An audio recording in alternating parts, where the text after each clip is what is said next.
සාතර අනුග්‍රාහකයෝ සීමා සහිත වෝක්චල කොළඹ නුගේගොඩ මහනුවර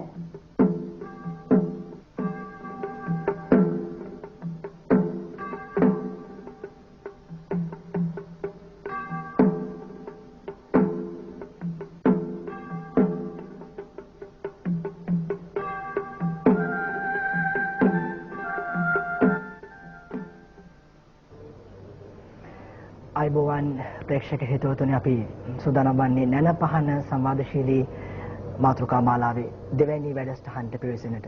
ඔබ දන්නවා අද වැඩසටහන පිළිබඳව පුළුල් වශයෙන් අපි අවසන් කරපු අවසන් වැඩසටහනේදී මතක් කරා 30 වෙනිදා කියන්නේ අද නැන පහන තුලින් අපි සාකච්ඡාවට ලක් කරන්නේ කුමන කාරණාද කියලා.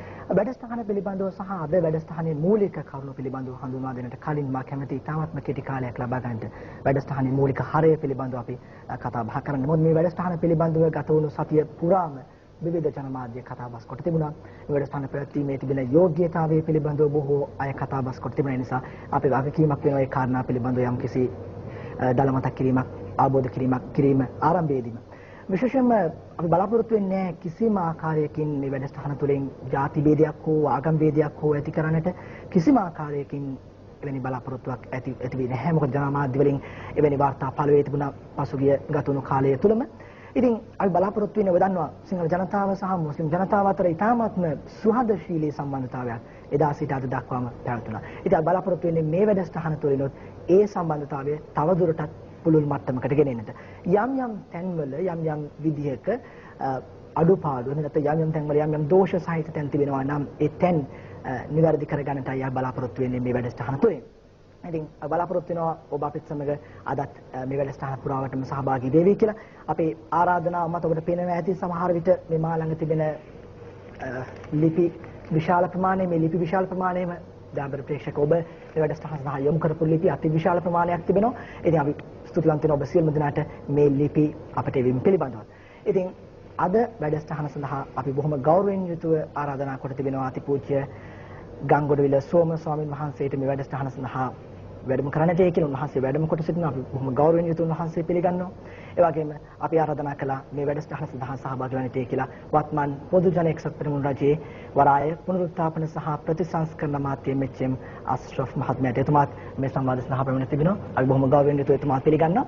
ඉතින් තව එක කාරණයක් මතක් කරන්නට තිබෙනවා. ඒ තමයි අපි බොහොම ගෞරවයෙන් යුතුව ප්‍රේක්ෂක ඔබෙන් ඉල්ලීමක් කරනවා මේ වැඩසටහන පුරාවටම තමත් බුද්ධිමත්ව මේ වැඩසටහනට සවන් දෙන්නට කියලා කිසිම අවස්ථාවක ඔබේ බුද්ධිය පරිමෙන් ඔබේ හැඟීම් වලට එන්නට ඉඩ කඩක් නොදෙන ආකාරයෙන් ඊටමත්ම බුද්ධිමත්ව මේ වැඩසටහන නරඹන්නට කියලා අපි ඔබෙන් ඉල්ලීමක් කරනවා. ඒ වගේම අපි තව එක කාරණයක් සඳහන් කළ යුතු වෙනවා. අපි මුලින්ම ඔබට මතක් කළා මේ වැඩසටහන සඳහා දුරකථන මාර්ගයෙන් ඔබට සම්බන්ධ වන්නට පුළුවන් කියලා. නමුත් මේ වෙනකොට අපි නම් තීරණයකට පැමිණ තිබෙනවා.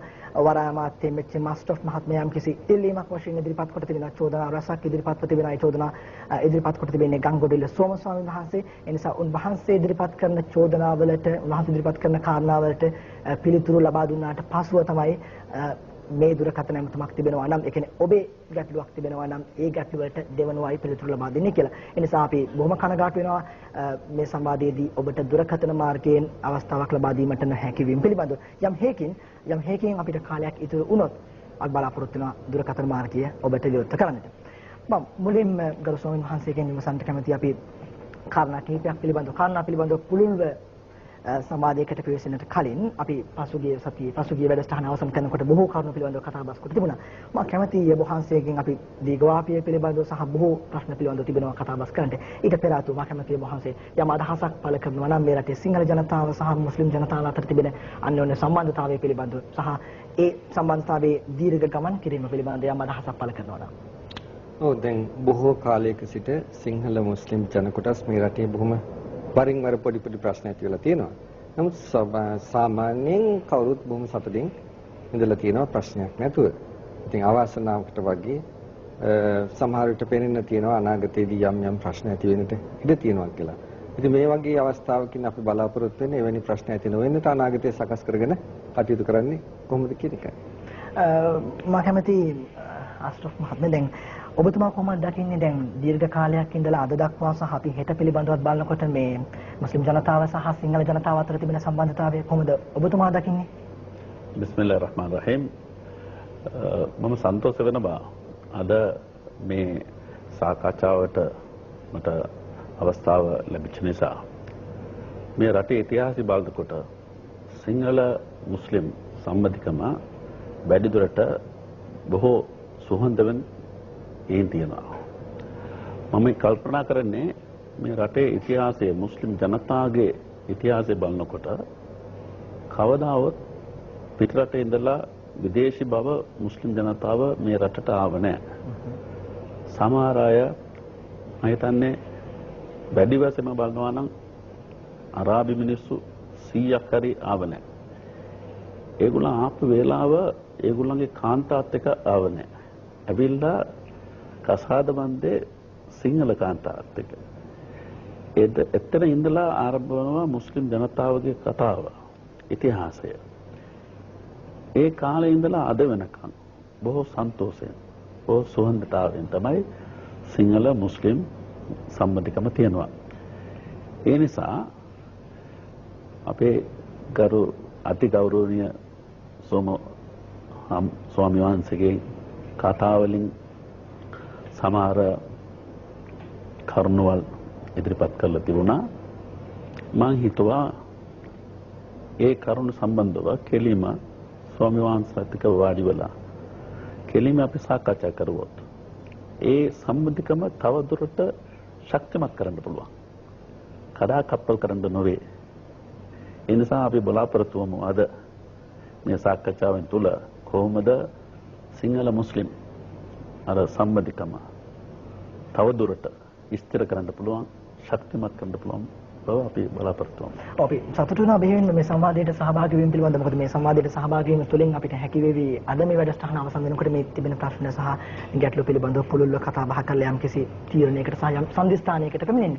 සමහරවිට දැන් ඔබ වහන්සේ සාන් කලා දීර්ඝ කාලයක් සිට බොහොම සුහදශීලී අන්‍යෝන්‍ය සම්බන්ධතාවයක් පැවතුණා. නමුත් අනාගතයේ යම්කිසි අවිනිශ්චිත ස්වභාවයක් ඔබ වහන්සේ දකින්නයි කියලා සිංහල ජනතාව සහ මුස්ලිම් ජනතාව පිළිබඳව සලකලා බලනකොට මම කැමතියි ඔබ වහන්සේ යම් පැහැදිලි කිරීමක් කරනවා නම් මොකක්ද ඔබ වහන්සේ දකින්න මේ අවිනිශ්චිත ස්වභාවය? ඊට ඉස්සෙල්ලා මට පොඩි ප්‍රශ්නයක් අහන්න තියෙනවා අපේ ඇමතිතුමාගෙන්. දැන් මේ වැඩසටහන අපිට කෙරෙන්න තිබුණේ ITN රූපවාහිනිය තුලින්. නමුත් මහත්මයා මගෙත් එක්ක කතා කරන්න ඕනේ කියලා තිබුණේ ITN රූපවාහිනිය තුලින්. නමුත් හිටි ගමන් ඒ අත කියලා තිබුණා මතක ඇති මම ඔබතුමාත් එක්කලා කතා කරන්න ලෑස්ති නැත්නම් මගේ ප්‍රෝග්‍රෑම් එක අයින් කළා දානවා කියලා.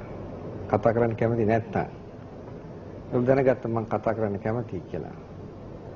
පත්තරේ දකින්න නැති කොහොම හොඳයි සුහදව අපි කතා. මොකද සමහර අය ඉන්නේ නැහැ කතා කරන්න. සමහර අය යටින් ඉඳගෙන තරහ වෙවි ඔහි ඉන්නවා එක එක කර කතා කරන්න ඉන්නේ නැහැ. ඉතින් මම පත්තරේටත් කිව්වා බොහොම හොඳයි. අපි සුහදව කතා බහ කරලා යම් ප්‍රශ්නයක් විසඳ ගන්න ඕන නම් ඒක තමයි අපි කරන්න ඕනේ කියලා. නමුත් හිටි ගමන් ඒක නැවතුණා. මම එනවයි කියපුවාම වැඩසටහනට ප්‍රෝග්‍රෑම් එක නැවතුණා. ඇයි නැවතුනේ කියලා හොයලා බලනකොට දැනගන්න තියෙනවා ඇමතිතුමා බිලක් ගෙනහල්ලා තියෙනවා, බිල් එකක් ගෙනහල්ලා තියෙනවා කැබිනට් එකට. මං ජාතිවාදීව කටයුතු කරන හින්දා මෙවැනි ප්‍රෝග්‍රෑම්ස් අයින් කරන්න ඕනේ කියලා. ඉතින් අඩු ගන්න අයින් කරන්න තිබුණා ප්‍රෝග්‍රෑම් එක අපේ කතාව ඉවරනට පස්සේ. ඉතින් අපේ කතාව ඉවරන්නේ ඉස්සෙල්ලා ප්‍රෝග්‍රෑම් එක අයින් කරලා දැන් අපි හිතමු අපි දෙන්න අද මෙතන කතා කරනවා. හොඳද? දැන් මේ TNL ප්‍රෝග්‍රෑම් එකෙන් මට අවස්ථාව නොලැබුණා නම් අපි දෙන්න කොහොමද කතා කරන්නේ? එතකොට දැන් අත් වශයෙන්ම අශ්රෆ් මහත්මයා මෙතෙන්ට ආවේ වෙන කතාවක් නිසා නෙමෙයි TNL එකෙන් මට අවස්ථාව දීපු නිසා මේකට කතා කරන්න. නැත්තම් අපි දෙන්නයි කතාවක් කවදාවත් සිද්ධ වෙන්නේ නැහැ. ඒක හරිද වැරදිද කියන එකයි මම කතා කරන්න තියෙන්නේ ඉස්සෙල්ලා. මම සන්තෝෂ වෙනවා ස්වාමීන් වහන්සේ මේ ප්‍රශ්න මූලික ප්‍රශ්න හැටියට මතුවෙච්ච දෙයක්. මේ ප්‍රශ්නයට පිළිතුරු දෙන්න ඉස්සෙල්ලා මේ සමුදිත මම මේ වැඩසටහන් බලාගෙන ඉන්න ජනතා අපේ සහෝදර සතුන්ට පොඩි ඉල්ලීම කරන්න අවස්ථාවක් තිබුණා. අද මේ මුළු රටටම දන්නවා මගේ සිංහල භාෂාව එච්චර හොඳ නෑ කියලා. මම මගේ සිංහල භාෂාවට බොරු කියන්නේ පොර හොඳට කතා කරන්නේ මේක බොරු නෙවෙයි ස්වාමීන් වහන්සේ බොරු නෙවෙයි මගේ සිංහල භාෂාවට මම දීපු නම කැරිච්ච සිංහල හැටියට. එහෙම කියන්න එපා. ඔය ඇති හොඳටම අපි කතා කරමු. හොඳයි. මම ඒක කිව්වේ මූලික කරුණු හැටියට සමහර විට මට මගේ අදහස් ඉදිරිපත් කරන්න ගැටලුවක් ආවොත් ඒ භාෂාව ගැටලුවක් ආවොත් ස්වාමීන් වහන්සේ මාව කරුණා කරලා සමාව වෙන්න ඕන. ඒක කිසිම ප්‍රශ්නයක් නෑ. දැන් මම මේ ප්‍රශ්නයට මූලික ප්‍රශ්නයට උත්තර දෙන්න. මේ සම්බන්ධව මම අර දිවයින පත්‍රය දැක්කා. ස්වාමීන් වහන්සේ මට කරපු ප්‍රශ්න. අර ITN එකේ මේ ප්‍රශ්න ආවට පස්සේ මම කැබිනට් ඇතුළ ගිහිල්ලා මේ වැඩසටහන නවත්තන්න ඕන කියලා මම කැබිනට් පත්‍රිකාව ඉදිරිපත් කරලා නැත්නම් යෝජනාව ගෙනල්ලා මේක නැවතුවා කියලා. ස්වාමීන් වහන්සේ සම්පූර්ණම අසත්‍යයි. වෙච්ච දෙයක් මේකයි. අර ITN ප්‍රෝග්‍රෑම් ඉවර වුණාට පස්සේ මට දැනගත්තා මම ඒක බැලුවේ නෑ. ස්වාමීන් වහන්සේගේ කතාව අර හිටපු කතානායකතුමා MH මොහමඩ් මැතිතුමාගේ ලියුම් කියවුවට පස්සේ ස්වාමීන් වහන්සේ කියලා තියෙනවා මේක මම කතා කරන්නේ අර අශ්රෆ් එබතුමා වගේ ඇමති කෙනෙක් ඉන්නවා. එතුමා තමයි දීඝවාපියේ සිද්ධ ස්ථානයේ ගිහිලා විනාශ කරේ. ඒවා කරුණු ටිකක් ඉදිරිපත් කරලා ඒ හින්දා තමයි ඒ කරුණු උඩ තමයි මට මේ වාගේ කතා කරන්න අවශ්‍යතාව වුණේ කියලා ස්වාමීන් වහන්සේ කිව්ව බව මට කිව්වා. ඊට පස්සේ තමයි මම ඒ කොපි එක අරගෙන දැක්කට පස්සේ ITN ආයතනය ඉල්ලා සිටියා කරුණා කරලා කවුද හරි යවන්න දීඝවාපියට. යවලා ඇත්ත වර්තමාන තත්ත්වය මොනවද කියලා හොයලා ටීවී එක පෙන්වුවට පස්සේ මට අවස්ථාව දෙන්න මම ගරුතර ස්වාමීන් වහන්සේට ආරාධනා කරන්න ඕන. මට හිතට වේදනාව හිත රිදෙනවා. ඒ නිසා අපි මේ සම්බන්ධව සාකච්ඡා කරමු කියලා මම කිව්වා. ස්වාමීන් වහන්සේ දැනගෙන ඇති මම ටීවී එක ඇවිල්ලා පැය 24කින් තුල ඒ ආරාධනාවෙන් පළමුවෙන් මම කරේ. ඒක පෙරුවට පස්සේ කැබිනට් මණ්ඩලයේ ගිහිල්ලා ඒ වැඩසටහන් මම නැවතුවා කියන කතාව වැරදි.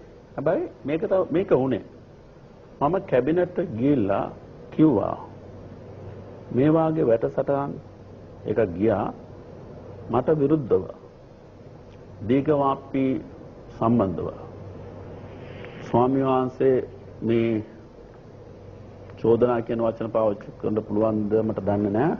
මේ කරුණු ඉදිරිපත් කරන්න ඉස්සරලා සමහර මාධ්‍ය වේදිකාවෙන් මට මේ වාගේ චෝදනා එල්ල කළා. ඉතින් මම පමණයි මාව ඩිෆෙන්ඩ් කරේ. මම එහෙම කරුවේ නැහැ කියලා. ඉතින් මම ගරු ජනාධිපතිනියට ඇමති මණ්ඩලයට කිව්වා මේක අසාධාරණයක්. ඒ නිසා රජයේ මම ඒ වාගේ වැරදි කරලා තියනවා නම් මම මේ අමාත්‍ය මණ්ඩලයේ ඉන්න බෑ. ඒ නිසා බෞද්ධ කටයුතු අමාත්‍යාංශයට ඇමතුමාට යුතුයකම තියෙනවා මේ සම්බන්ධව ඇත්ත මොනවද කියලා ජනතාවට කරුණු විස්තර කරන්න. ඒ අනුව කැබිනට් තීන්දුවක් ගත්තා. ඊට පස්සේ මම බලාපොරොත්තු වුණා ITN එක අපිට ඒ අවස්ථාව ලැබෙනවා කියලා. හැබැයි ස්වාමීන් වහන්සේ පමණක් නොවේ මට අප්සෙට් වුණා. ITN ආයතනය මං ටෙලිෆෝන් කරපු අහපු වෙලාව කිව්වා නෑ අපි ඒක ස්වාධීනව නතර කරා කියලා. මං කිව්වා ඇයි එහෙම කරුවේ? කාටද ඔබතුමා කතා කළේ? මම ITN chairmanට කතා කරා. ITN සභාපතිතුමාට මම කතා කරා. එතුමා කිව්වා නෑ අමතුමා මේක තවදුරට මේක ගෙනිච්චොත් මේ ජාතිවාදී කෝලාගල ඇති වෙන්න පුළුවන් නැත්නම් සිංහල මුස්ලිම් මිත්‍රත්වය කඩාකප්පල් කරන්න පුළුවන්. මං කිව්වා එහෙම නෙවෙයි. අපි කතා කරුවොත් තමයි මේ ප්‍රශ්නට විසඳුම ගන්න පුළුවන් කියලා කිව්වා. පස්සේ එතුමා කිව්වා ඒක මට කරන්න දෙයක් නෑ. ඒක තමයි ප්‍රතිපත්ති හැටියට තීරණය අරන් තියනවා කියලා. එතුමා මොන වෙලාවකවත් කිව්වේ නැද්ද ඒක එතුමාගේ ස්වාධීන ප්‍රතිපත්තියක් හෝ එහෙම නැත්නම් මේක ඉහළින් ආපු තවත් අනක් නිසා ඒ පළමුවේ එතුමා එහෙම කිව්වේ. පස්සේ මම ඇමතුමාට කිව්වා මගේ හිතවත් මිත්‍ර මංගල සමරුග ඇමතුමාට කිව්වා ඔබතුමා කරපු මේ තීරණය මම පිළිගන්නේ නැහැ. මේක වැරදි තීරණයක් කියලා මමත් කිව්වා. ඒ කියන්නේ එතුමා මේ තීරණය ලබා දී තිබෙනවා. ඒක මට දන්නේ නැහැ කවුද ඒ තීරණය ගත්තා කියලා. හැබැයි මම හිතුවා මගේ යුතුයකම එතුමාට කියන්න. මංගල සමරුග ඇමතුමාට මම කිව්වා මේ තීරණය වැරදි තීරණයක්. අපේ ස්වාමීන් වහන්සේ මම දෙන්නම කතා කරුවාට පස්සේ ඕගොල්ලන්ට තීරණයට එන්න පුළුවන් මේක අපි නවත්තමු කියලා. මම දැන් ආරාධනා කරාට පස්සේ ස්වාමීන් වහන්සේ ඒ ආරාධනය පිළිඅරන් තියෙනවා. ඊට පස්සේ ගිහිල්ලා ස්වාධීනව මේක නතර කරන්න ඒක වැරදි තීරණ බව කිව්වේ.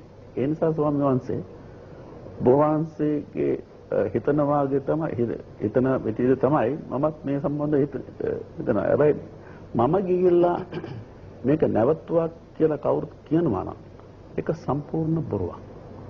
සම්පූර්ණ අසත්‍යයක්. අර ඔබතුමා ගිහලා නවත්තන්නේ කියලා කිව්වත් අපේ ඇමතිවරුන්ට අයිතියක් නැහැ. එහෙම නවත්තන්න රජයක් තියෙනවනේ. එහෙම අයිතියක් නැහැ. එහෙම නවත්තන්න ඒක විමසලා බලලා මිසක්. ඒක පමණක් නෙවෙයි ස්වාමීන් වහන්සේ මම ගිහිල්ලා පළමුව වතාව මේ කරුණ ඉදිරිපත් කරපු වෙලාව සමහර ඇමතිවරු මම නම් සඳහන් කරන්න හොඳ නැහැ. කිව්වා එහෙමනම් මේ වැඩසටහන අපි නැවතමු කියලා. මම කිව්වා කරුණා කරලා. එහෙම කරන්න එපා. එහෙම කරුවොත් වෙනවා මම තමයි ගිහලා ඒකත් නැවතුවා කියලා. ජනාධිපතිතුමගේ ප්‍රතිචාරය මොකක්ද උනේ මේක? ජනාධිපතිනි මගේ යෝජනාව පිළිගත්තා. ජනාධිපති මගේ යෝජනාව පිළිගත්තා.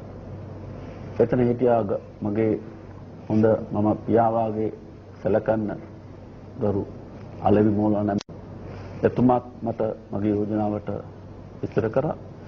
එතන හිටපු වැඩි ඇමතිවරු ඒ යෝජනාව පිළිගත්තා. එච්චරයි. හොඳයි.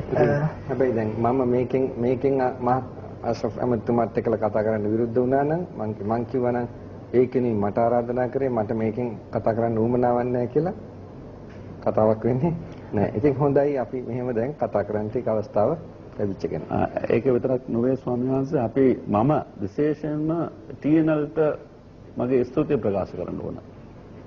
ඔව් මේක අවස්ථාව ලබා මේ අවස්ථාව අපිට විශේෂයෙන්ම මට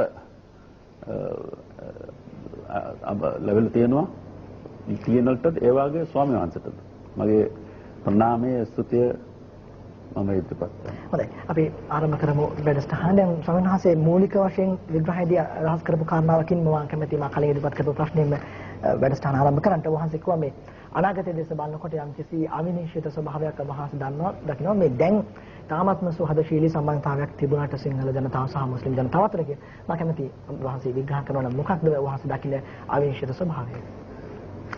මම හිතනවා අෂරෆ් මහත්මයා එහෙම දකින්නේ නැති ගිය සුමානෙත් ඊට ඉස්සෙල්ලා සුමානෙත් ඊට ඉස්සෙල්ලත් ස්වර්ණවාහිනී වැඩසටහනේ ගිය තොරතුරු මම දැක්කේ නෑ. දැක්කේ නෑ. බබ අහලා තියෙනවා. ඒක ලොකු වැරද්දක් ඒක දැක්කේ නැති එක. මට හැම සමාන ස්වාමීන් වහන්සේ මට හැමදාම ටීවී එක නෑ මේකයි තියෙන්නේ. මම කියූප එක අෂරෆ් මහත්මයාට කතා කරන්න ටක් ගාලා හිටියා කට්ටිය. නේද? නමුත් අෂරෆ් මහත්මයා පිළිබඳව ඒ රූපවාහිනිය කියූප එක අෂරෆ් මහත්මයාට කියන්න කවුරුවක්වත් ඉඳලා නෑ ඒක හරි. ස්වාමීන් වහන්සේ කියූප දෙයක් ඊළඟ දවස් උදේ පාන්දර මට දැනුම් ගත්තා. ඊට පස්සේ මම ඒ සම්බන්ධව අර වීඩියෝ ටේප් එක ගත්තා දැක්කා. ඒ වගේ ස්වර්ණවාහිනී ප්‍රෝග්‍රෑම් එක වැඩසටහන් ගිහින් තියෙනවා. පස්සේ මට දැනුණා ඒ කොපි එකක් මම අරන් තිබුණා. මම ඒක තියාගෙන ඉන්නවා මේ පළමුවන වැඩ ප්‍රශ්න ඉවර වුණාට පස්සේ ඒ සම්බන්ධව සූදානම් කරලා කටයුතු කරන්න. එතකොට දැන් අපිට ගොඩක් තොරතුරු තියෙනවා. බොහෝ විටම අශ්‍රෆ් මහත්මයාගේ ඒ යම් අංශ පිළිබඳව අශ්‍රෆ් මහත්මයා යම් කිසි ආකාරයක රටේ ප්‍රශ්න ඇති වෙන විදිහට කටයුතු කරන්නට අනාගතයේ බලාපොරොත්තු ඇතිව තියෙනවා. මම නෙමෙයි කියන්නේ අශ්‍රෆ් මහත්මයාගේම හිතවත්ව හිතපු ඇත්තෝ ප්‍රසිද්ධිය කියලා තියෙනවා. අශ්‍රෆ් මහත්මයා ජාති වේදේ ජාතිවාදය තියෙනට කටයුතු කරනවා කියලා. මම නෙමෙයි අශ්‍රෆ් මහත්මයාගේ මැත්තු කියන්නේ. ඉතින් ඇමතිතුමාගේ මැත්තු එහෙම කියනකොට ඇමතිතුමා ඊට පස්සේ තවත් ඒ පිළිබඳව පුවත්පත්වල පළවෙච්ච දේවල් තියෙනවා. ඇමතිතුමා ඒවට කිසි දෙයකට පිළිතුරු සපයලා නැහැ. ඒකට මහජනතාවට තහවුරු වෙන්නේ මොකද්ද? ඒව ඇත්තයි කියලා. ඇමතිතුමෙක් වශයෙන් තමන් පිළිබඳ අසත්‍ය තොරතුරු කියනකොට මහජනතාවට ඒ පිළිබඳ සත්‍ය වටහලා දෙන වගකීමක්. නැත්නම් මිනිස්සු මග යනවනේ. ඉතින් ඒව කළා නැහැ කියලා කියන්නේ ඒක මිහින්තු සනාත වුණා කියන එකයි. මම කතා කරන්නේ ඒ මත ඉඳගෙනයි. ඔව් මම හිතන්නේ වහන්සේ යම් පැහැදිලි කිරීමක් කරනවා නම් හොඳයි. වහන්සේ කිව්වා මේ අශ්‍රෆ් මහත්මයාටම සමීප ළඟින් හිටපු අය තමයි මේ අදහස් ඉදිරිපත් කර තිබෙන්නේ කියලා. ඔබ වහන්සේට හැකියාවක් තිබෙනවද? සමහරකට ෆෞසි මහත්මත් කෙලින්ම කියලා තියෙනවා අශ්‍රෆ් මහත්මයා ජාතිවාදී වෙන විදිහට කටයුතු කරනවා කියලා. පසුගිය ඉරිදත් අශ්‍රෆ් මහත්මයා ළඟින් හිටපු මහත්මෙක් මට මේ ওই නම් මතකෙ ඉන්නේ නැහැ ඒකෙන්ද. දකින්නට ඇති පත්තරේ දාලා තියෙනවා සම්පූර්ණ විස්තර මොනවද කරන්නේ කියලා. ඊගාවට දැනට මට ලැබී තිබෙනවා දියුරුම් පෙත්සම අශ්‍රෆ් මහත්මයාට විරුද්ධව නඩුවක් තියෙනවා උසාවියේ. ඉදලා අශ්‍රෆ් මහත්මයාගේ ගේවම් ළඟින් වැඩ කරපු කෙනෙක් කෙලින්ම කියනවා අශ්‍රෆ් මහත්මයා අන්තවාදී විදිහට වැඩ කරනවා. ඒක දැන් ඒ මහත්මයාගේ පක්ෂය තහනම් කරලා තියෙනවා. ඒ තහනම් කරපු හේතුවෙන් දැන් මේ මහත්මයා අරගෙන තියෙනවා තහනම් නියෝගයක් එයාගේ පක්ෂ මොනවාක තහනම් කරන්න එපා කියලා. ඉතින් මේ පක්ෂෙම ඇත්තම මේ කියන්නේ මේ විදිහට. හොඳයි. මම හිතනවා එතුමාට තිබෙනවා කාරණා කීපයකට පිළිතුරු දෙන්නට. ඊට පෙර අපේ ප්‍රධාන පාලක මැදිරි අවස්ථාවක් ඉල්ලනවා බුලන් දැන්වීමක් සඳහා යන්නට සහ මම හිතන්නේ ස්ටොක්නෙට් ව්‍යාපාරික පුවත්වලට යන්නට. ඉන් අනතුරුව කාරණා කිහිපයක් ඉදිරිපත් කරන්න ලැබුවා. එතුමාට මම හිතන්නේ පිළිතුරු ලබා දිය යුතුයි. ගරු සෝම ස්වාමීන් වහන්සේ සඳහන් කරපු. ඊට පෙර අපි ඉතාමත්ම කෙටි විරාමයකට ප්‍රධාන පාලක මැදිරියත් සමග සම්බන්ධ වන ප්‍රේක්ෂක හිතතුනේ ඔබ මේ සම්බන්ධ වී සිටින්නේ නැන පහන සමාජශීලී සාකච්ඡා මාලාවේ දෙවැනි වැඩසටහන සමග අද මේ සංවාදයට අපිට සමග සහභාගී වෙන අතිපූජ්‍ය ගංගොඩවිල සෝම ස්වාමීන් වහන්සේ, එවැගේම වරාය පුනරුත්ථාපන සහ ප්‍රතිසංස්කරණ අමාත්‍ය මෙච්.එම්. අශ්රෆ් මහත්මයා. අපි මේ ප්‍රධාන පාලක මැදිරියත් සමගින්. හොඳයි, අපි නැවතත් පිරිසෙමු නැන පහන සමාජශීලී සංවාදාත්මක මාලාවේ දෙවැනි වැඩසටහනත් සමග. අපි කතා කරමින් ඉන්නේ අද අපේ සමාජයට සහභාගී වෙන්නේ අතිපූජ්‍ය ගංගොඩවිල සෝම ස්වාමීන් වහන්සේ, වගේම වරාය සංවර්ධන පුනරුත්ථාපන සහ ප්‍රතිසංස්කරණ අමාත්‍ය එම්.එච්.එම්. අශ්රෆ් මහත්මයා.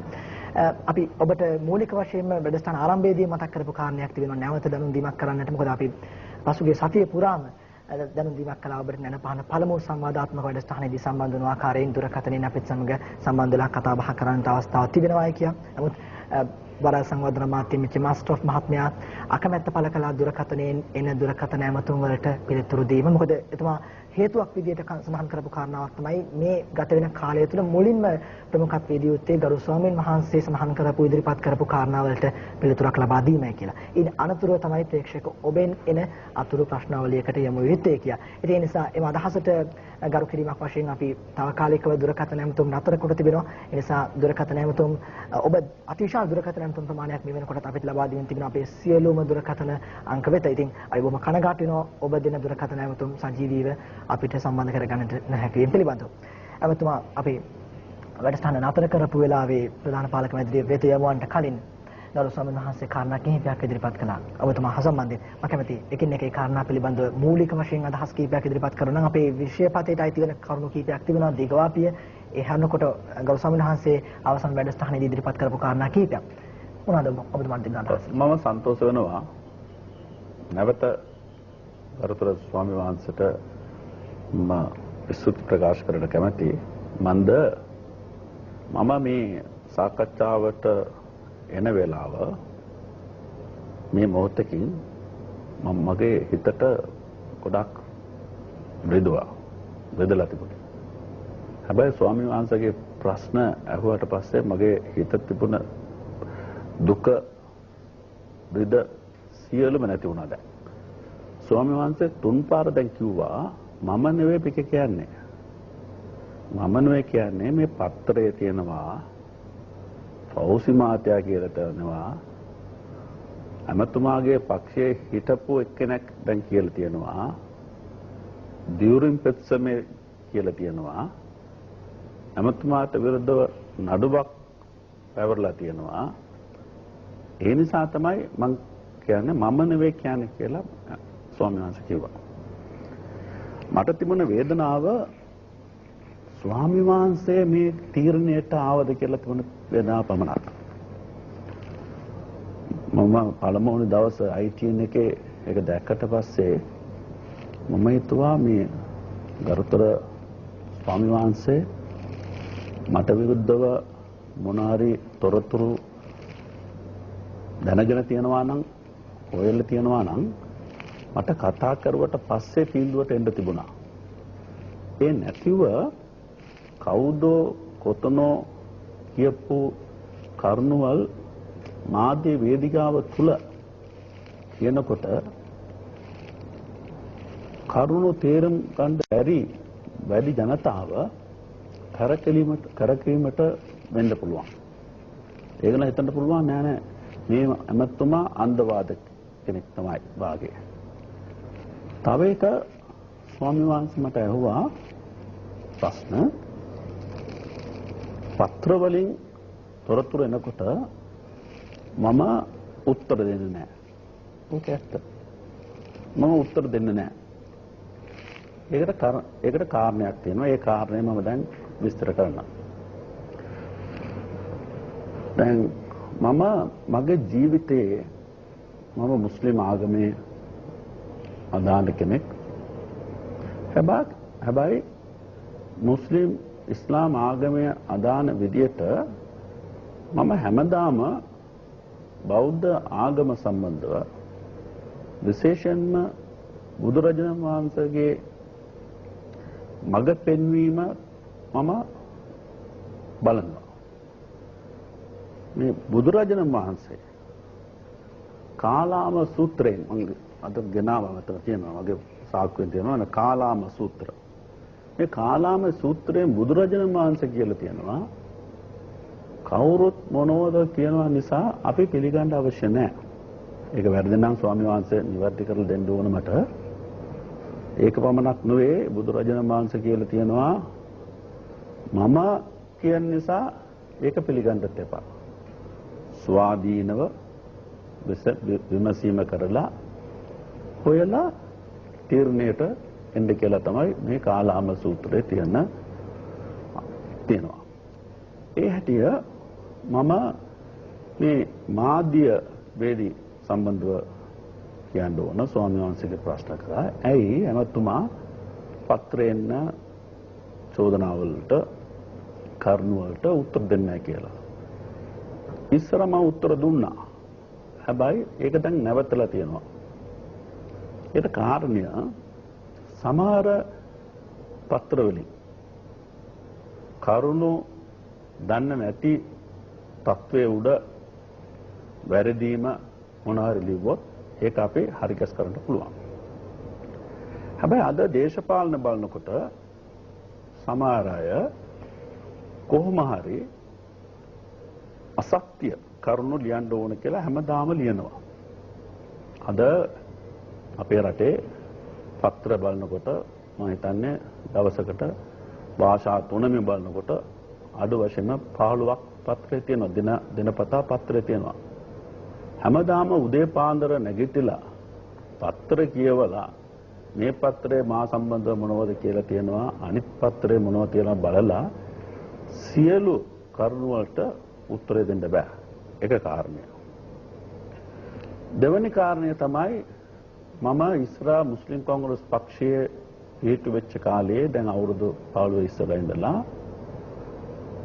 අපේ පක්ෂයට විරුද්ධව නැත්නම් මට විරුද්ධව චෝදනාව පත්ව වෙනකොට ඒකට ටක් ගාලා පිළිතුරු ලියලා යවනවා. හැබැයි කවදාවත් ඒ පිළිතුර ඒගොල්ලන් දාන්නේ නැහැ. තව එකක්. චෝදනාව මුලින් පිටුව දානවා. පිළිතුරු දුන්නොත් දවස් 8ට පස්සේ පිටු 8 නැත්නම් last page කොතන හරි ඒගොල්ලන් දානවා. ඒ නිසා තමයි මම තීරණය ගත්තේ ඒක මට අවශ්‍ය නැහැ. මම හිතන්නේ අද මේ රටේ මේ මාධ්‍ය වේදී නිදහස් සම්බන්ධව කතා කරනවා. නිදහස් පමණක් නොවේ. මාධ්‍ය නිදහස් පමණක් නොවේ. මාධ්‍ය වගකීමත් සම්බන්ධව අපි කතා කරන්න ඕන. ඉංග්‍රීසියෙන් කියනවා නම් not only the rights of persons but also the duties. බලන්න ස්වාමීන් වහන්සේම ඉස්සරහා කිව්වා. ස්වර්ණවාහිනී මේ වැඩසටහන් කරා. ඒගොල්ලන් මට විරුද්ධව කරුණු ලැබෙච්ච වෙලාව මට කෝල් එක දෙන්න පුළුවන්. එමෙතුමා ඔබතුමාට විරුද්ධව මේ වාගේ කාරණේ කීපයක් තියෙනවා. අපි ඒකට එළියට ගේනවා. ඔබතුමා එනවද ස්වර්ණවාහිනියට? ඒමකට ආරාධනා කරලා තියෙනවා නම් මම කෙලිම එතන යනවා. ගිහිල්ලා ඒ කරුණු සොයලා වැරදිද නැද්ද කියලා මට උත්තරේ දෙන්න පුළුවන්. ඒ වගේ උත්තර දෙන්න අපිට අවස්ථාව දෙන්නේ නැහැ. පළමුවෙන්ම අපිට ගහනවා. අපිට මරනවා. මරුවට පස්සේ විමසීම කරනවා. You don't hang a person and then hold an inquiry. තව එකක් කියන්න ඕන. තව ස්වාමීන් වහන්සේ තව එකක් කිව්වා මට විරුද්ධව නඩුවක් තියනවා කියලා. ඒක නඩුවක් තිබුණා ඒක දැන් ඉවරයි මම හිතන්නේ. ඒ නඩුව මොනවද? අපේ පක්ෂයේ හිටපු එක්කෙනෙක් මක්කම යනවා කියලා ගියා. අපි ගිහිල්ලා මිනිහාට අත දීලා ආශ්‍රය කරලා දෙයියන් පිටන් ගිහිල්ලා එන්න පුතා කියලා යවුවා. සුමාන දෙකට පස්සේ මිනිහා ආවා. මිනිහා ආව කියලා අපිට දන්නේ නැහැ. පත්‍රයෙන් බැලුවා මිනිහාගේ බෑග් බලනකොට බෑග් ඇතුළ රත්තරන් මාලාව gold chains 180ට වැඩිය gold chains රට ඉන්දිය ඇතුළ තියාගෙන නීති විරෝධ හැටියට අපේ රට ඇතුළ ගෙනත් තියෙනවා. That is in English you call it as smuggling. So what do you expect me to do as the leader of the party? මම පක්ෂයේ නායක හැටියට මොනවද කරන්නේ? මිනිහාව අයින් කරා. අපේ පක්ෂයේ මේ වාගේ වැඩ කරන මිනිස්සු හොඳ නැහැ. අපේ පක්ෂයේ ස්මග්ලින් කරන මිනිස්සු, කුඩු ව්‍යාපාර කරන මිනිස්සු ඒවා තියාගෙන පක්ෂයෙන් නාමය විනාශ කරන්න මම ලෑස්ති නැහැ. ඒ නිසා එයාව අයින් කරා. එයාව අයින් කරන මට අපේ පක්ෂයේ ව්‍යවස්ථා හැටියට මට බලය තියෙනවා. නායක හැටියට. ඒ බලය මම පාවිච්චි කරා. ඒකට විරුද්ධව එතුමා ගිහිල්ලා නඩුව පැවරුවා. ඒක වෙන ප්‍රශ්න. හැබැයි මම කනකාටු වෙනවා මේ ස්මග්ලින් කරපු අයව පක්ෂයේ අයින් කරුවා ඊට විරුද්ධව එතුමා ගිහිල්ලා නඩු පැවරගත්තා. හැබැයි ශ්‍රේෂ්ඨ අධිකරණයේ අභ්‍යාචන අධිකරණයේ අපිට විරුද්ධව තමයි තීන්දුව දුන්නේ. ඒකට තේරුම මොනවද? එහෙමද? ඒ කමන්නේ තියාගන්න. මේ වාගේ මිනිස්සු ශ්‍රේෂ්ඨ අධිකාරියෙම කිව්වට අපි ඒ වාගේ මිනිස්සු අපේ පක්ෂේ තියාගෙන අපි ලෑස්ති නැහැ. අන්තිමේ ප්‍රශ්න තමයි මගේ සහෝදර එමතුමා මේ පෞසි එමතුමා සම්බන්ධව ප්‍රශ්න. ස්වාමීන් වහන්සේ සභාවන් දුන්න පෞසි එමතුමා බමනක් නෙමෙයි මේ ශ්‍රී ලංකා මුස්ලිම් කොංග්‍රස් පක්ෂය ආරම්භ වෙච්ච දවස් ඉඳලා අපිට මිනිස්සු කියනවා අපි ජාතිවාදී කියලා කියනවා. අපි ජාතිවාදීක් නෙවෙයි. අපි රටට අපේ මව් භූමියට අපේ වැඩ කරන්න ආපු කණ්ඩායම. ජනතාවාදී කියන මොනවද? ජාතිවාදී කියලා කියන මොනවද? වෙනස් තේරුම් ගන්න බැරි අය සමහර ඉන්නවා අපේ අතර. මට අවශ්‍ය නැහැ මට විරුද්ධව කියන සියලු චෝදනා වලට උත්තර දෙන්න මට අවශ්‍යත් නැහැ. එතනත් මම බුදුරජාණන් වහන්සේ තමයි බලන්නේ. බුදුරජාණන් වහන්සේට විරුද්ධව බමුණෙක් සුන්දර සූකරමන් හිතන්නේ. එයා මොනවද කිව්වේ අර ඡේදවන රාමානේ ඒ අල්ලපු ගෙදර මොනවද කිව්වේ? බුදුරජාණන් වහන්සේට විරුද්ධව චෝදනා කරා. ඒ බුදුරජාණන් වහන්සේ ගෝලය ඒ සම්බන්ධව විමසීම කරන්න ඕන කියලා අහන්න ඕන කියලා පෙර වෙලාව බුදුරජාණන් වහන්සේ කිව්වා නෑ. මෙතන ගිහිල්ලා කලබල වැඩි කරන්න එපා කියලා. ඒ නිසා ෆෞසි ඇමතුමා පමණක් එතුමා සම්බන්ධව මගේ ප්‍රතිපත්තියේ එතුමාගේ චෝදනාවලට මම උත්තර දෙන්න නැහැ. ඒක මගේ උරුමය. හොයි දැන් අපි හිතමු දැන් මේ මාත තිබෙන දිවයින පුවත්පත ඉරිදා සංග්‍රහය පුවත්පත ෆෞසි අමාත්‍යතුමා කරපු ප්‍රකාශයක් ප්‍රධාන ප්‍රවෘත්තියක් විදිහට වාර්තා කරලා තිබෙනවා මේ අග්නිදිග මුස්ලිම් කලාපයට එරෙහිව ෆෞසි යුද ප්‍රකාශ කරයි. කලාපිල්ලන්නේ ජාතිවාදී. දැන් ඔබතුමාගේ උරුමය විදිහට සලකලා මේ වගේ ප්‍රකාශ වලට පිළිතුරු නොදීම තුළ අපි හිතමු කිසියම් ජනමාධ්‍යයක් ඔබතුමා සම්බන්ධයෙන් අසත්‍ය ප්‍රචාරයක් ඉදිරිපත් කරනවා කියලා මෙතන තිබෙන්නේ තවත් මුස්ලිම් නායකයෙක් වත්මන් රජයේ ප්‍රවාහන ඇමතිවරයෙක් කර තිබෙන ප්‍රකාශයක්. එතකොට දැන් ඔබතුමාගේ උරුමයයි සලකලා මේවට පිළිතුරු ලබා දෙන්න නොයාම තුළ ඔබතුමාම මූලික අර්ථයක් විමදි කළා වැඩි පිරිසක් ඉන්නවා කරුණු වැඩි හැටි නොතේරෙන පුද්ගලයන් කියලා. ඒතකොට එහෙමනම් ඔවුන් තුළ වැරදි හෝ වේවා හරි හෝ වේවා හැඟීමක් යනවානේ මේ වගේ ප්‍රවෘත්තීන් තුළ. දැන් මේ ප්‍රවෘත්තිය තිබෙනවා නැගෙනහිර පළාතේ වෙනම කලාපයක් ඇති වුණොත් ඒ ප්‍රාන්තවලින් ඉස්ලාම් මූලධර්මවාදීන් බිහි වෙන්න පුළුවන් කියලා. හෙතෙම බිය පළ කරනවා. ඉතින් මේ බලන පුද්ගලයන් තුළ අනිවාර්යයෙන්ම බියක් ඇති වෙනවා. මොකද මුස්ලිම් නායකයෙක් මේ වගේ ප්‍රකාශයක් කොට තිබෙන්නේ. මේක මවපු ප්‍රවෘත්තියක්වත් අසත්‍ය ප්‍රවෘත්තියක්වත් නෙවෙයි. එමෙතුවරක් කරපු ප්‍රකාශය දිවෙන පොත්පතේ ප්‍රධාන ප්‍රවෘත්තිය. ඒතර ඔබතුමා මේ පිළිතුරු නොදීම තුළ තමන්ගේ උරුමයයි සලකලා මේ තුලින් සෑහෙන විදියක අසත්‍ය ප්‍රචාරය යනවානේ. නෑ. එහෙම නෙවෙයි. සමානද? එහෙම නෙවෙයි. මේ කවදාද මේ පත්‍රයේ මේක ආවේ? ජනවාරි මාසේ 4 වෙනිදා. ඒ කියන්නේ 1998. ඔව් මේ පත්‍රය ආවට පස්සේ පත්‍රකරුන්ට යුතුයකම තියෙනවා මට කෝලක දීලා ෆෞසි මැතිතුමා මෙහෙම කියනවා ඔබතුමාගේ අදහස් මොනවද කියලා මට අහන්න ඕන. ඒගොල්ලන් කවදාවත් අහන්නේ නැහැ. දැන් බලන්න මෙතන මුස්ලිම් කලාප අග්නිදිග මුස්ලිම් කලාප සම්බන්ධව කතා කරනවා. ඒට විරුද්ධව ෆෞසි මැතිතුමා යුද්ධේ මොනවද යුද්ධේ ෆෞසි යුද ප්‍රකාශ කරනවා. බලන්න මේ කලාපයේ මමද ගෙනාවේ. මේ කලාප කියන්නේ කලාප. මේක මුස්ලිම් කලාපද කියන්නේ ඒ සම්බන්ධව මට අපි වෙන අවස්ථාවක් නැත්නම් මෙතන වේලාවක් තියෙනවා නම් ඒක සම්බන්ධව අපි කතා කරමු. පස්සේ මම කියන්නේ මේක ආණ්ඩුවේ ගෙනාපු යෝජනා මාලාව. සාම යෝජනා මාලාව. සමහර අය මේක පිළිගන්න පුළුවන්, සමහර අය ඒක පිළිගන්නේ නැහැ. ඒක අපේ ප්‍රශ්න නෙවෙයි. අපේ ගරු ජනාධිපතිනි චන්ද්‍රිකා බණ්ඩාරනායක කුමාරතුංග මැතිණියගේ නායකත්වයේ අපේ ආණ්ඩුවේ අපේ කැබිනට් මණ්ඩලයේ තීරණය අරගෙන ඒකමතාව යුනැනිමස් ඒකමතාවද කියන්නේ ඒකමතාවෙන් උඩ it was a unanimous decision of the cabinet. එතන හිටියානේ ෆෞසි මැතිතුමා. ඉතින් යුද්ධය ප්‍රකාශ කරන්න ඕනේ එතනනේ. ඒ කියන්නේ ෆෞසි මැතිතුමා කැබිනට් මණ්ඩලයේ සාමූහික එකඟතාවය කඩලා තියෙනවා. නැත්තම් ඒක තමයි මම කියන්නේ. ඒක විතරක් නෙවෙයි. මම කියන එකක් තියෙනවා ෆෞසි මැතිතුමා. දැන් මම කනගාටු වෙනවා ෆෞසි මැතිතුමාගේ අදහස් පිළිබඳව. ඔබතුමා ඇමතිවරයෙක්. ඔබතුමා මුළු රටටම ඇමතිවරයෙක්. පිරිසකට නෙවෙයි. යම් ප්‍රශ්නයක් ආපහම මහ ජනතාවටයි ඇමතිකම කරන්නේ. මහ ජනතාව බලාගෙන ඉන්නවා. වගකිය යුතු ඇමතිවරයෙක් වශයෙන් යම් ප්‍රශ්න වලට මගේ අයිතිය කියලා හිතාගෙන උත්තර නොදී ඉන්නවා නම් ඒක මහ ජනතාව නොමග යැවීමක් වෙනවා. මහ ජනතාව දැන් මෙතන මේ ප්‍රශ්නේ දිහා බැලුවත් දැන් මහ ඇමතිතුමා කියනවා ඉඳගෙන මෙයා පත්තරේට කියපුවහම මෙහෙම එකක් පත්තරෙන් මහත්මයාට ඇවිල්ලා අහන්න කියලා නෑ මං හිතන්නේ එහෙම නීතියක් තියෙනවා කියලා. පත්‍රයට පාවිච්චි ලැබුණා පත්‍රයට දානවා.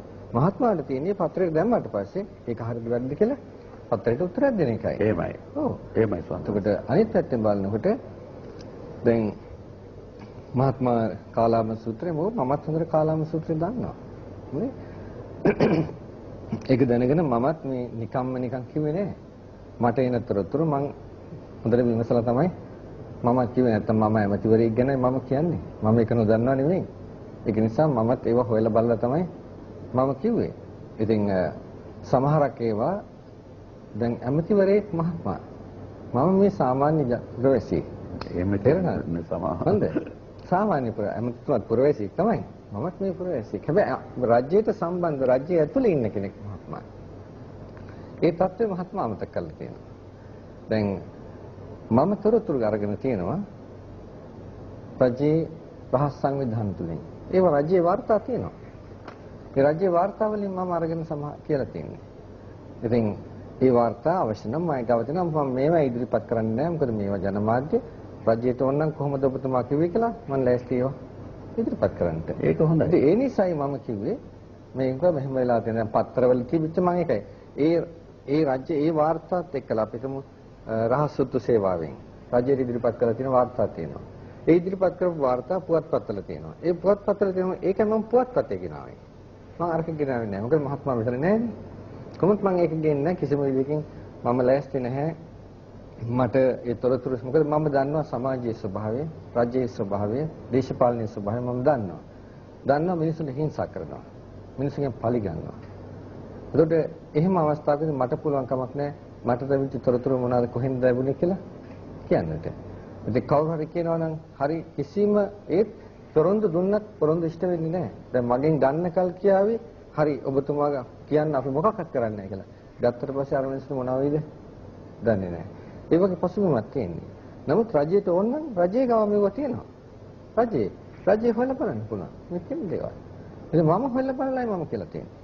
ඒ කියන්නේ සමනස් දැන් අෂ්ටක මැතිතුමා සඳහන් කළා එතුමා සන්තෝෂ වෙනවායි කියලා. එතුමා එක පැත්තකින් දැන් මේ සංවාදයට පැමිණීම පිළිබඳව සන්තෝෂ වෙනවායි. මොකද මේ ඉදිරිපත් කරපු අදහස් ඔබ වහන්සේගේ අදහස් නොවේ, ඔබ වහන්සේගේ මතයක් නොවේ. ඔබ වහන්සේ කියන්නේ තවත් මුස්ලිම් නායකයෙක් ඉදිරිපත් කරපු අදහසක්. නැත්නම් පක්ෂයේ ඉඳලා පක්ෂයෙන් ඉවත් කරපු පුද්ගලයන්ගේ අදහස්. නැත්නම් නඩු වාර්තා පදනම් කරගනිමින් ඔබ වහන්සේ ඉදිරිපත් කරපු ඔබ වහන්සේගේ ස්වාධීන අදහස් නොවන බව එතුමාට පැහැදිලි. ඒ නිසා මා කැමතියි ඔබ වහන්සේ යම් ස්ථිර අදහසක් ඉදිරිපත් කරනවා නම් මෙතෙක් ඔබ වහන්සේ නැනපහන පළමු සංවාදාත්මක වැඩසටහනදී සෑහෙන අදහස් සංඛ්‍යාවක් ඉදිරිපත් කළා. මේ අදහස් ඔබ වහන්සේ දැන් එළඹගෙන තිබෙන මතවාදයන්ද අෂ්ටෆ් මැතිතුමා සම්බන්ධයෙන් එහෙම නැත්නම් දැනටත් ඔබ වහන්සේ අනිකුත් මුස්ලිම් නායකයන් ඉදිරිපත් කර තිබෙන අදහස් වල දෙන්නේ. අනිකුත් මුස්ලිම් නායකයන් ඉදිරිපත් කළ තියෙන අදහස් අර රාජ්‍ය කරුණුත් එක්කලා සම්බන්ධ කරලායි මම තීරණය කරගෙන. ඒ කියන්නේ ඒ අදහස් පිළිබඳව ඔබ වහන්සේ දැන් එකඟ වෙලා ඉන්නවා. එහෙමද? ඒක නම් බොහොම හොඳයි. ඉතින් දැන් ඔබ වහන්සේ තීරණයට ඇවිල්ලා ඉන්නවා අෂ්රෆ් කියන්නේ ප්‍රොෆෙසිය. නැත්නම් ඇමතුමා අන්ධවාද කෙනෙක් කියලා ඒ තීරණයට ඔබ වහන්සේ ඇවිල්ලා තියෙනවා. එහෙමද? ඇත්තෙන්ම හොඳයි. මම කෙලින්ම කියනවා මම ඇවිල්ලා තියෙන යම් කාරණා සඳහා. නමුත් ඒ මහත්මයාට පුළුවන් මගේ තියෙනවා නම් මේ මෙව් එක නැති කරලා දාන එක මහත්මයාගේ ඒක හරි. ඉතින් ඔබ වහන්සේ ඒ වාගේ තීරණයට ඇවිල්ලා තියෙනවා නම් ඉතින් ඔබ වහන්සේ දැන් රටේ ඉස්සරහා ඉදිරිපත් කරන්න ඕන ඔබ වහන්සේ ඇයි ඒ තීරණයට ආව කියලා. ඔව්. එහෙම කරනකොට ඒකට මට උත්තර දෙන්න පුළුවන්. ඔබ වහන්සේ සමාවන්න මේ මම කියන්නත ස්වාමීන් වහන්සේ ඔබ වහන්සේ කියන්න බෑ මම ඒ තීරණයට ආවා හේතුව මෙයා කිව්වා මේ පත්‍රයේ තිබුණ බව. ඔබ වහන්සේ කියන්න ඕන ඇයි ඔබ වහන්සේ මාව අන්ධවාද කෙනෙක් කියලා කියන්නේ. ඒකට කාරණුව ඉදිරිපත් කරන්න ඕන. තව එකක් මට මේ අර දිවයින පත්‍රයේ සම්බන්ධව ස්වාමීන් වහන්සේ කියනකොට කිව්වා මේ පත්‍රකාරය අපිට අහුව නැහැ ඒ නිසා අපි නිකන් ඉඳ බෑ කියලා කරනවා. ඒක ඇත්ත. සමහර වෙලට අපිටත් යුතුයකමක් තියෙනවා පත්‍රය බලලා ඒකට උත්තර දෙන්න. ඒක මම පිළිගන්නවා. හැබැයි උත්තරය යවන පමණක් නොවේ. උත්තරය පත්‍රේ දාන්න ඕන. ඒගොල්ලන් පත්‍රේ දාන්නේ නැහැ. ඒක තමයි මගේ ප්‍රධාන චෝදනාව. එහෙම අවස්ථා වෙලා තිබුණාද මීට කලින්? ඒක පමණක් නෙවෙයි. සමහර විට මර සන්ඩේ ලීඩර් සන්ඩේ අයිලන්ඩ් විත ගාම නිවිරකෝන් මහත්තයාට අහන්න පුළුවන්. You can ask him. One day he asked me, Mr. Ashraf, why are you not giving us an interview in the island paper? I was giving regular interviews. මම මාසයකට දවසක් මුළු පිටුම ඉන්ටර්විව් දෙනවා. Interview දුන්නාට පස්සේ අපි බලාපොරොත්තු වුණා කොහොමද මේ ඉරිදා ඒ ඉන්ටර්විව් පත්‍රය එනවා කියලා. අර හෙඩ්ලයින් එක දාන අෂ්රෆ් කියයි. හැබැයි ඒ වාගේ එක වචනයක් හරි මගේ කට කවදාවත් ආව නැහැ. ඉතින් ඊට පස්සේ ඒක අර ඉන්ටර්විව් එක බොඩි එක කියවනකොට එතන ඒ වචන එකක්වත් නැහැ. එදා දවසක් මම කිව්වා ගාමේ විරකුන් මහත්තයාට මම බලන්න මේ වාගේ ලොකු අකුරෙන් දාලා තියෙනවා. මම ඒ වගේ වචන කිව්ව නෑ. ඒ ටයිටල් එකට මගේ ඉන්ටර්විව් එකට කිසි සම්බන්ධයක් නෑ. ඒ තමයි අන්සලා එහෙම කරුවේ කියලා. ඒක අපේ වැඩක් නෙවෙයි. අර නයිට් ඩියුටි ඉන්නේ සබ් එඩිටර්ස් ඒගොල්ලෝ එනවා රෑ 1:00ට ඒගොල්ලන් දානවා කියලා කිව්වා. මං කිව්වා තමුනාන්සලා මේ සම්බන්ධව වගකීම ගන්න නැත්තම් කරුණා කරලා මාව සමාවන්න මම ලෑස්ති නෑ තමුනාන්සලාගේ පත්‍රයට මේ ඉන්ටර්විව්ස් දෙන්න මම කැමති නෑ කියලා කිව්වා. දැන් බලන්න මේ දිවයින පත්‍රය. මේ දිවයින පත්‍රය බලනකොට අග්නිදික මුස්ලිම් කලාපයක් එරෙහිව ෆෞසි යුද්ධ ප්‍රකාශ කරයි කියලා කියනවා. ඊට මට විරුද්ධව කරපු ප්‍රකාශන නෙවෙයි. ඇයි මම මේකට උත්තර දෙන්නේ? මේ යෝජනාව පළමුවන්ම මේක මුස්ලිම් කලාප කියලා කියන එක වැරදි. ඒක වෙන එක. මේ යෝජනාවේ රජයේ ගණාපු යෝජනාව. රජයේ ගණාපු යෝජනාවට ඒ ඇමති මණ්ඩලයේ ඒ මහතා ඒ මොහොතේ හිටියා. ඊට පස්සේ තමුනාන්සලාට මතක ඇති සමුදිත ගලදාරි හොටෙල් බෝම්බේ තිබුණා. එදා BMICH එකේ ගරු ජනාධිපතිනියගේ නායකත්වයේ ආණ්ඩු පක්ෂයෙන් සියලුම മന്ത്രിවරු කැඳවලා මේ කරුණු ඔක්කොම විස්තර කරලා ජනාධිපතිනිය ඇහුවා මේකට තමුනාන්සලා සියලු දෙනාම එකඟ වෙයිද කියලා. ඔව් කිව්වා. ජනාධිපතිනි ඒක බාරගත්ත නෑ. කරුණා කරලා අත උස්සලා පෙන්නන්න කියලා කිව්වා. ඊට පස්සේ සියලුම අත ඉස්සුවා. පෞසිමතුමා ඉස්සුවා. මේ ඔක්කොම පෙන්නුවා. ඒක මේ මුස්ලිම් කලාපයේ ජනාධිපති යෝජනාව. මුස්ලිම් කලාපය කියලා එකක් නෑ. යෝජනාවක් නෑ. ඒක මේ එමතුමා කියන්නේ නා? ඒක තමයි මම කියන්නේ. එහෙම එකක් නෑ. හරි කොහොම හරි අග්නිදිග කලාපයේ ජනාධිපතිතුමියගේ යෝජනාවක්. රජයේ යෝජනාව. මේක රජයේ යෝජනාව.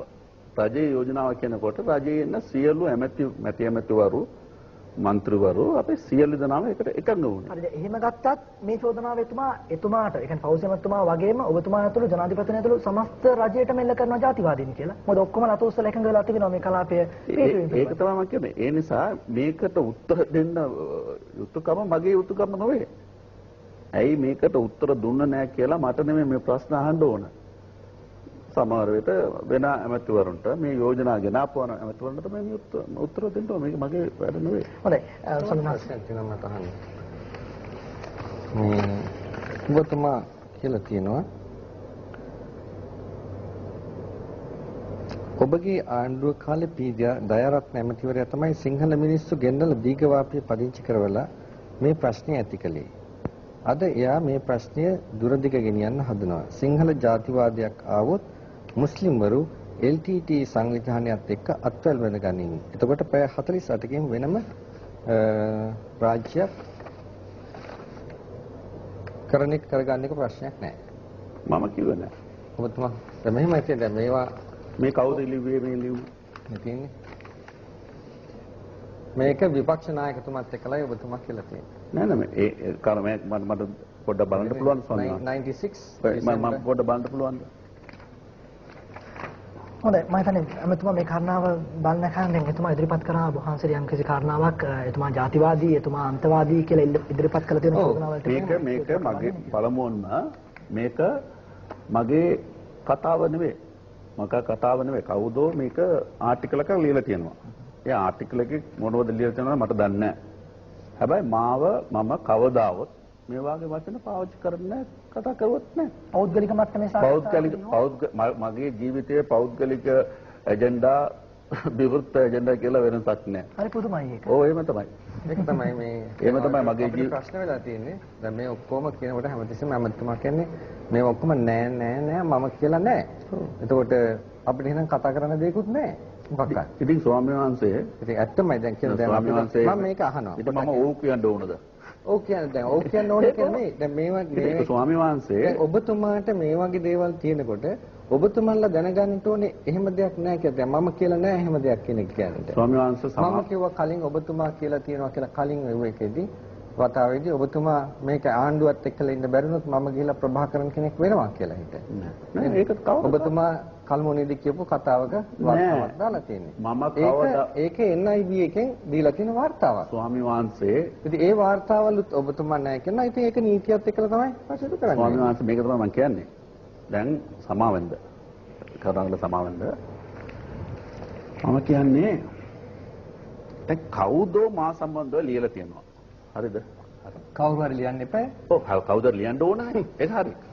ඒක කවුද හරි මොනවද කරන්න පුළුවන්. ඉතින් ඒකට මම මොනවද කරන්නේ? මම කරලා තියනවා නම් නැත්නම් කවුද හරි ඇවිල්ලා කියනවා මෙයා මම කරුවා කියලා. නැත්නම් කවුද හරි මේ සම්බන්ධ විමසීම කරන්න ඕන. මම මේ වාගේ මම LTT මරණ ලැයිස්තුවකින් අවුරුදු 10ක් ඉන්න මිනිහෙක්. මම there are two occasions. How do you say it in English? අවස්ථා දෙකකදී. අවස්ථා දෙකක් මට LTT ඝාතන කරලා ඇවිල්ලා මම බේරුණා. මම කොහොමද කියන්නේ මම LTT එක ගිහිල්ලා මම වෙන රට හදනවා කියලා මම කොහොමද කියන්නේ? මට කියන්න බෑ. මට ඒක හීනෙන් හරි මේවා හිතන්නත් බෑ. එච්චරයි මං කියන්නේ. කොහොමද ඔබතුමා අපිට මෙව ඔප්පු කරන්නේ ඔබතුමා මරන්න LTT එකෙන් ආවයි කියලා? ඒ මිනිස්සු දැක්කා. කොයි මිනිස්සුද? පාරේ හිටපු මිනිස්සු දැක්කා. දෙන්නෙක් ඇතන මැරුණා. කොහොමවත් වාර්තාවක් නැහැ. ඔබතුමා මරන්න ආවයි කියලා? හයිද? තිබුණා. ඒ වෙලාව ඔබ වහන්සේ මෙතන රටේ හිටියේ නැහැ ඇති. නිතර නෙවෙයි එහෙමනම් ඉතින් එහෙත් දැනගන්නවා මෙහි තියෙන ඔක්කොම විස්තර. මෙහෙට වැඩි හොඳට ආරංචි එහාට එනවා. ඔව් ඒක තමයි ඔබ වහන්සේ මම කියන්න කැමති. දැන් පැහැදිලි දෙයක් ඔබතුමා කියලා තියෙනවා ඔබතුමා නැහැ කිව්වට ඒක NIB වාර්තාවල තියෙනවා ඔබතුමා ප්‍රභාකරන් එක්කලා එකතු වෙලා මේක කරනවා කියලා. ඔබතුමා ප්‍රභාකරන් කෙනෙක් වෙනවා කියලා. අනිත් ඔබතුමාගේ පොත්පත්වල තියෙනවා ඔබතුමා ලියලා මේක අපේ නැගෙනහිර අපේ නිජ භූමිය කියලා. නිජ භූමිය අපි හදාගන්න ඕනේ කියලා. ඔබතුමාගේ පොත්පත්වල තියෙනවා. පෙන්නන්න. මගේ පොත්පත් පෙන්නන්න කරුණා කරලා. මගේ පොත තියෙනවා නම් පෙන්නන්න. අතර මේ මහත්මයාගේ මගේ එක්කලා තියෙන පොත් තියෙනවා. මගේ පොත පෙන්නන්න. මොන පොත්ද වහන්සේ කියන්නේ? මේ මහත්මයාගේ 50 වෙනි උපන්දිනේට ගහපු පොතක් තියෙනවා. නෑ මා ළඟ තිබෙන්නේ දීඝවාපිය සම්බන්ධයෙන් පිබිදෙන දීඝවාපිය කියලා ඉදිරිපත් කරපු ග්‍රන්ථය පමණයි. වහන්සේ ළඟ ඔව්. ඒ පොතේ තියෙනවා තව තියෙනවා මේ පිබිදෙන දීඝවාපිය. මෙන්න මේ වගේ පොත් මේවා තියෙනවා ඔබතුමා කියලා තියෙන දේවල්. හරි ලියලා තියෙනවා. නමුත් ඔබතුමා වග කියන්න ඕනේ මේවට. කවුරු ලිව්වත්. කවුරු ලිව්වට මේ පොත්පත්. මුස්ලිම් ඇත්තන් අතර ස්වාමීන් කවුරු ලිව්වට මම මේවා රාජ්‍ය දෙපාර්තමේන්තුවේ මුද්‍රණය කළා තියෙනවා. රාජ්‍ය දෙපාර්තමේන්තුවේ මගේ අමාත්‍යාංශයේ මේ පොත ලියලා තියෙනවා නම් මට වගකීම තියෙනවා. මේ පොත ලියලා තියෙනවා මම නෙවෙයි සංස්කෘති අමාත්‍යාංශය. ඒ නිසා ඒ වගකීම සංස්කෘතිය අමතුමාගේ වගකීම. මගේ වගකීම නෙවෙයි. මේ වාර්තාවල තියෙන ඔක්කොම මේවා සංස්කෘතික ඇමතිතුමා ලියනවද මම දන්නේ නැහැ. බලමු පොඩ්ඩක් සංස්කෘතික ඇමතිතුමා කොහොමද මේවා කරන්නේ කියලා. මේක මගේ අමාත්‍යාංශ වැඩක් නෙවෙයි. ඒක ගම්පහ දිස්ත්‍රික් මුස්ලිම් සම්බන්ධයේ පොත තමයි ඒ පොත. ඒ කියන්නේ ඔබතුමා ලියපු පොතක්වත් රජ සම්බන්ධ පොතක් කරන්නේ මේක අර Department of Cultural Affairs සංස්කෘතික අමාත්‍යාංශ. ඒ කෙසේ වෙතත් රජයෙන් ඉදිරිපත් කරලා තිබෙන රජයේ ඉදිරිපත් සියලුමට අපිට වගකීම දෙන්න බෑ. ඒක රජයේ එහෙම ප්‍රශ්න කරත් සමුදිත දැන් මේ වගේ මේ අපේ රටේ තියෙන ව්‍යවස්ථාව දන්න නැති ආකාරයේ රජයේ කවුදාරි දෙපාර්තමේන්තුවෙන් පොත මොනවාරි ලිව්වොත් ඒ සම්බන්ධව වගකීම ඒ අදාළ ඇමතුමා ගන්න ඕන. ඉතින් ඇත්තයි ඇමතුමා අරගෙන ඒ අදාළ ඇමතුමා වගකීම අරගෙන නැතුව තමයි ඒවා ප්‍රකාශ කරලා තියෙන්නේ. මේ පොත්වල තියෙන ඒ සම්බන්ධව මම කතා කරන්නේ නැහැ. නමුත් ඒක ඔබතුමා වාක්‍යයෙන් තෝරන්නේ මොකද මුස්ලිම් සම්බන්ධව ඉදලා තියෙන්නේ. මොකද මේ වගේ පොත් ප්‍රකාශ වෙනකොට මුස්ලිම් සිංහල ජාතීන් අතර ભેද හට ගන්නවා මම. ඇයි පෞසිය මතුමාට ඔබ වහන්සේ අහන්නේ? ඇයි අලවි මොහොන මතුමාට අහන්නේ? ඇයි මට අහන්නේ ස්වාමීන් වහන්සේ? ඉතින් ඔබතුමා ඇමතිවරයා. අනිත් මේ නැගෙනහිර පිළිබඳවයි නෑ කියන්නේ. මේක නැගෙනහිර එක එක පොත් තියෙනවා එක එක පැතිවල තියෙනවා. මේ බලන්න මේකේ තියෙනවා ස්වාමීන් දැන් පෙන්නුවේ මේ පොත. මේ පොත නැගෙනහිර මේ නොවේ. තව තියෙනවා මේ. පොඩ්ඩකින්ද මේක නැගෙනහිර නොවේ ස්වාමීන් වහන්සේ මේක ගම්පහ. අන්න අනිත් පොත. මේක නැගෙනහිර නෙවෙයි. මේක මාතර. මේක අක්කරපත්තුව මේක අමාත්‍යාංශයේ පොත නෙවෙයි. පෞද්ගලික කෙනෙක් සලින් කියලා එක්කෙනෙක් ලියලා තියෙනවා. මේක අක්කරපත්තුව. අක්කරපත්තුව. ඒක අනිත් පොත මයි ගාව තියෙනවා. අනිත් පොත මයි ගාව. ඒක දෙනවා නැගෙනහිර.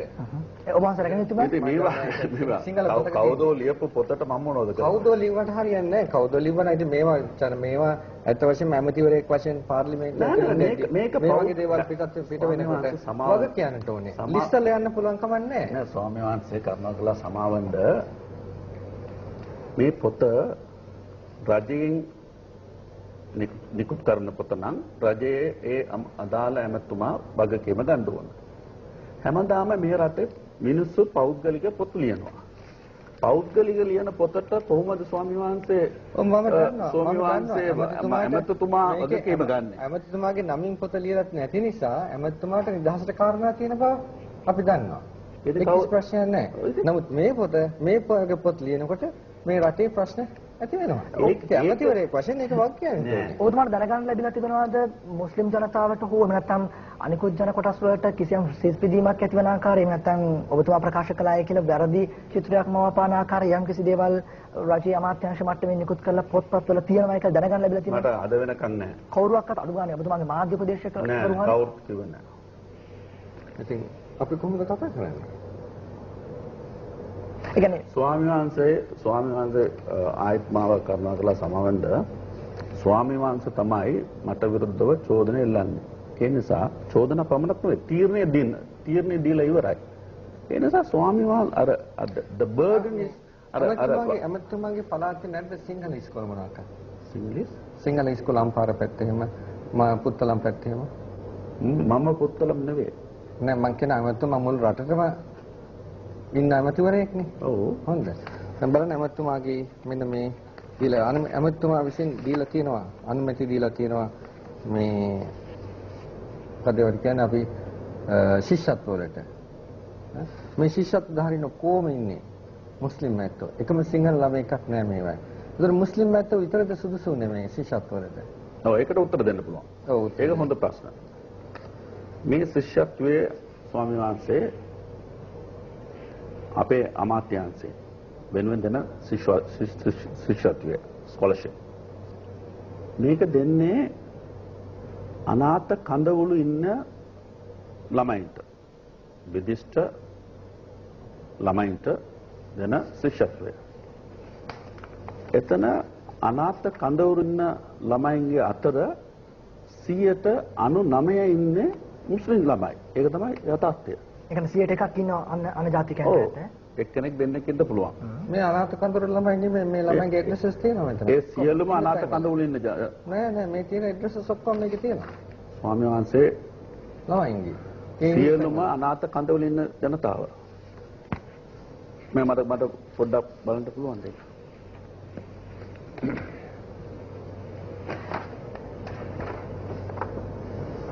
ස්වාමීන් වහන්සේ දැන් කිව්වා මේක අනාථ කඳවුරු නැති මිනිසුන්ට දීලා තියෙනවා කියලා. පළමුවන නම බලන්න. නජීබුර් රහ්මාන් රිෆියුජි කැම්ප්. එහෙම නෑ කියලා කිව්වේ නෑ. නමුත් අනිත් අයට දීලා තියෙනවා කියන එක අනාථ කඳවුරු නෑ ස්වාමීන් වහන්සේ කිව්වේ. ඔව් කිව්වේ නෑනේ අනාථ කඳවුරු වලට දීලා නෑ කියන කතාවක්. මම කිව්වා අනිත් අයට දීලා තියෙනවා. අනිත් අයට එක්කෙනෙක්ට හරි දුන්නේ නෑ ස්වාමීන් වහන්සේ.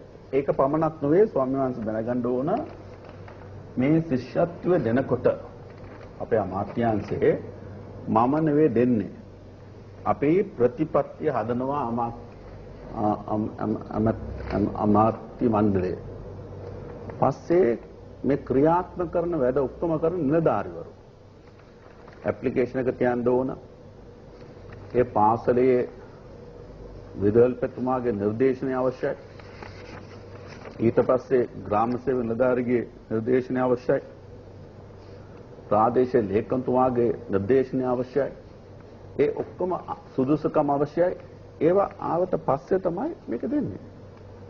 එච්චරයි. සමනස මේ දැන් අපි දීඝවාපිය හා සම්බන්ධ කරුණු වලට පිවිසෙන්න ඕන නිසා මූලික වශයෙන් අපි එතුමා ඉදිරිපත් කරපු කාරණාවක් තිබෙනවා මේ එතුමා ජාතිවාදී එතුමා අන්තවාදී කියා වහන්සේ ඉදිරිපත් කරන කාරණා ඔප්පු කරන්න ඉදිරිපත් කරන්න කාරණා කියා. මම හිතන්නේ අපි ඒ කාරණා කීපේ ඉතාමත් ඉක්මනින් ඉදිරිපත් කරමු. ඊට පස්සේ එතුමා ලබා දෙන පිළිතුරෙන් අනතුරු අපි මේ දීඝවාපිය හා සම්බන්ධ ප්‍රශ්නෙට යමු. ඒ නිසා මම කැමති මූලික වශයෙන් වහන්සේ ඒ කාරණා කීපේ ඉදිරිපත් කරනවා නම් කොහොමද වහන්සේ ආස්පතමතුමා ජාතිවාදී අන්තවාදී කියන තීරණයට ලැබුණේ කියන අදහස් කීපය අපි ඉදිරිපත් කරලා එමු මුලින්ම. දැන් අශ්රෆ් මහත්මයා එක තැනකදී කියලා තියෙනවා පැහැදිලිව තියෙනවා මට ජාතික කොඩියක් ඕනේ. මට ජාතික ගීයක් නැහැ. මොකද මේකෙන් අදහස් කරන්නේ? කොඩි සම්බන්ධව මම කතා කරලා තියෙනවා. මම කවදාවත් මට මේ ජාතික කොඩිය අවශ්‍ය නැහැ කියලා කිව්ව නෑ. මම කවදාවත් කිව්ව නෑ මේ ජාතික ගීතය මට දෙපා කියලා කිව්ව නෑ ස්වාමීන් වහන්සේ. මම ජාතික කොඩියට ගෞරවය කරන මිනිහෙක්. ඒ වගේ ජාතික ගීතයට ගෞරවය කරන මිනිහෙක්. හැබැයි මේ ජාතික කොඩි සම්බන්ධව කතා කරන්න පෙර මම දැන් කතා කරන්න ඕන ජාතික ගී සම්බන්ධව. අපේ රට වැඩි ජනතාව සිංහල කතා කරන ජනතාව. ජාතික ගී ගායන කොට නමෝ නමෝ මාතා අපේ ශ්‍රී ලංකා කියලා අපි කියනවා. උතුරු නැගෙනහිර පළාත අපි ගියොත් නැත්නම් දෙමළ මාධ්‍යයෙන් ඉගෙනගත් අයගේ අතර අපි ගියොත් ඒගොල්ලන් නමෝ නමෝ මාතා නම් ශ්‍රී ලංකා කියලා කියනවා. සිංහලෙන් අපේ ශ්‍රී ලංකා කියනවා. දෙමළෙන් නම් ශ්‍රී ලංකා කියලා කියනවා. දෙමළෙන් නම් ශ්‍රී ලංකා කියලා කියනවා. මම මුස්ලිම් කොංග්‍රස් පක්ෂයේ නායකයා හැටියට පමණක් නොවේ. දැන් ජාතික සමගි පෙරමුණ නිර්මාතෘ හැටියට මම මගේ ස්වාධීන විදියට කල්පනා කරලා තියෙනවා මේ කොහොමද මේ රටේ අපිට මේ සියලු ජන කොටසම එකතු කරන්න පුළුවන් කියලා මම කල්පනා කරනවා හැමදාම. දැන් මේ කතාව ස්වාමීන් වහන්සේ කියපු කතාව දැන් මාස 6ක් නැත්නම් 8ට පෙර අක්කරපත්තුවේ තිබුණා සංස්කෘතිය දෙපාර්තමේන්තුවේ ඒගොල්ලෝ හදලා සංස්කෘතිය මධ්‍යස්ථානවල හදාගෙන යනවා. ඒ මධ්‍යස්ථානය හදාගෙන වෙලාව ඇමතුමාට එන්න බැරි වුණා. මට කිව්වා ඔබතුමා ගිහලා ප්‍රධාන අමුත්තා හැටියට යන්න කියලා මං ගියා. එතන අර සංස්කෘතිය අමාත්‍යාංශයේ ශ්‍රේෂ්ඨ නිලධාරිවරු සිංහල සහෝදරවරු ඇවිත් හිටියා. වේලාව ආවා මේ ජාතික කොඩිය උස්සන්න. අපි ඉස්සුනාම අර මියුසික් තිබුණා. සියල්ම ජාතික ගීය ගායන කරන්න පටන් ගත්තා. පටන් ගත්තාම එක වේලාවක දෙමළ භාෂාවත් කියවුණා. සිංහල භාෂා දෙකම එක වෙලාවකට ගැටලුවක් ආවා. පස්සේ එතන වැඩි අය දෙමළ භාෂා දන්න අය නිසා සිංහල භාෂාවෙන් ජාතික ගී ගායන කරන්න පටන් ගත්ත අය එතන නතර කරලා නිකන් ආගෙන හිටියා. ඊට පස්සේ මං කිව්වා මගේ කතාවෙන් දැන් බලන්න අපිට මේක වෙනස් කරන්න බැරිද? අපි සියලු දෙනාම සිංහල ද්‍රවිඩ භාෂා කතා කරන සියලු දෙනාම එක වේලාවකින් ගායන කරන විදියට ජාතික ගී අපිට හදන්න බැරිද කියලා මම ඇහුවා. ඒක ඇත්ත. ඒ කියන්නේ එක වෙලාවක ගායනා කරනවා කියලා අදහස් කරන්නේ. We all sing together. You know, we all stand and we must be able to sing together. Either it must be in one language or you must have a mixture of both languages in one song. එක සින්දුවකින් භාෂා දෙකම කලවම් කරලා තියෙනවා නම් සියලු දෙනාම මේක තමයි අපේ ජාතික ගී කියලා කියවන්න පුළුවන් කියලා ඒක පමණක් නොවේ ස්වාමීන් වහන්සේ. මං කිව්වා දැන් බලන්න නමෝ නමෝ නමෝ ඒ වචන පමණක් පොදුවෙන් තියෙනවා මේ ජාතික ගීයේ. සිංහල භාෂාවෙන් තියෙන ඊතුරු සියලුම සිංහල භාෂාව දෙමළ මාධ්‍යයෙන් තියෙන ඊතුරු සියලුම දෙමළ භාෂාව. ඉතින් කොමන් පොදුවෙන් තියන්නේ ඒක මම කියන්නේ සංස්කෘත භාෂාවද නමෝ කියන්නේ සංස්කෘත භාෂාව වෙන්න පුළුවන් කියලා මම කිව්වා. සිංහල පාලි සංස්කෘත ඔව් මොනවද භාෂාව තියෙනවා. නමක්. ඔව් ඒ නිසා මම කිව්වා ඒ නිසා අපි කල්පනා කරන්න ඕනේ කියලා ඒ කරුණුව මම ඉදිරිපත් කරා. මට මේ ජාතිකගේ එපා කියලා මම කිව්වේ නෑ. මේක තමයි කිව්වේ. කොඩි සම්බන්ධව කතා කරා. මේක රහසෙන් කතා කරුණේ දවසක් මම පාර්ලිමේන්තුවට කතා කරා. මේ ජීවතාව අයවැය වේවලාව කතා කරනකොට මම මේ රටේ කොහොමද ජාතිවාදී මේ ධනවාදී ප්‍රශ්න කොහොමද ඇති වුනේ කියලා ඒ ඉතිහාසය මම කියාගෙන ආවා. ඉතිහාසය කියවනකොට මම කිව්වා ස්වාමීන් වහන්සේ දැන් බලන්න අපි සියලුම හිතනවා සිංහල රාජ්‍ය භාෂා වුණාට පස්සේ තමයි මේ ප්‍රශ්න ආව කියලා සියලුම හිතනවා. හැබැයි එහෙම නෙවෙයි. අපේ රටට නිදහස ලැබිච්චට පස්සේ ජාතික කොඩි අවශ්‍ය කියලා කමිටුවක් පත් කරා. ඒ කමිටියෙන් සභාපති හැටියට SWRD බණ්ඩාරනායක මහත්මයා වැඩ කරා. එතන සිංහල නියෝජිතයෝ හිටියා, දෙමළ නියෝජිතයෝ හිටියා, ඒ වගේ මුස්ලිම් නියෝජිතයෝත් හිටියා.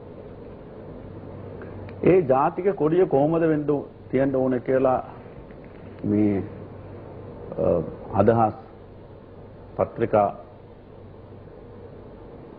මාර්ගයෙන් ඉල්ලපු වෙලාව යෝජනා කීපයක් ඇවිල්ලා තියෙනවා. එතන එක යෝජනාව වෙන්න තියෙන අපේ මේ ධර්ම චක්‍රය වාගේ එකක් තියන්න ඕන කියලා. සමහර අය කියලා කියනවා අර ඇඩම් ස්පීක් ශ්‍රීපාද කාටවත් පොදු මොනවා හරි අපි කියමු කියලා යෝජනාව තිබුණා. සමහර බෞද්ධ සංවිධාන වලින් ඒ වාගේ ශ්‍රීපාද යෝජනාව ඇවිත් තිබුණා. සමහර බෞද්ධ ස්වාමීන් වහන්සේ යෝජනාව ඒ වාර්තා මගේ ගාව තියෙනවා. පාට දාන්න ඕන කියලා කිව්වා. පස්සේ මේ සාකච්ඡාවේදී අවුරුදු දෙකක් ගියා කොහොමද අපි ජාතික කොඩි හදන්න ඕනේ කියලා. අන්තිමේ ස්වාමීන් වහන්සේ ඒගොල්ලන්ට ඒ ජාතික කොඩි සම්බන්ධව එකඟතාවයට එන්න බැරි වුණා. එදා දෙමළ නියෝජිත හැටියට වැඩ කරා අපේ රටේ හිටපු one of the most brilliant lawyers we had in this country, Senator Nadesan Mahatya. Nadesan Mahatya මේකට මම එකඟතාවය නැහැ කියලා ඒකට කරුණු ලියලා තියෙනවා. ඒ කරුණු කියවලා බලනකොට එතන තියෙනවා අන්තිම වේලාව Nadesan Mahatya ඉල්ලලා තියෙනවා හරි මේක පොදු ලාංඡනය කියන්න බැරි නම් අඩු වශයෙන්ම සුළු ජනතාව නියෝජිත කරන පාට දෙකක් තියෙනවා. මේ දෙමළ ජනතාව නියෝජිත කරන තැමිලි පාට, ඒ වාගේ මුස්ලිම් ජනතාව නියෝජිත කරන කොළ පාට, මේ පාට දෙකම අපි අර සිංහ කොඩි ඇතුළ ගෙනමු කියලා යෝජනාව කරලා තියෙනවා. ඒ යෝජනාව නිෂ්ප්‍රභා කරලා ඒකටත් ඒගොල්ලන් එකඟ වුණේ නැහැ.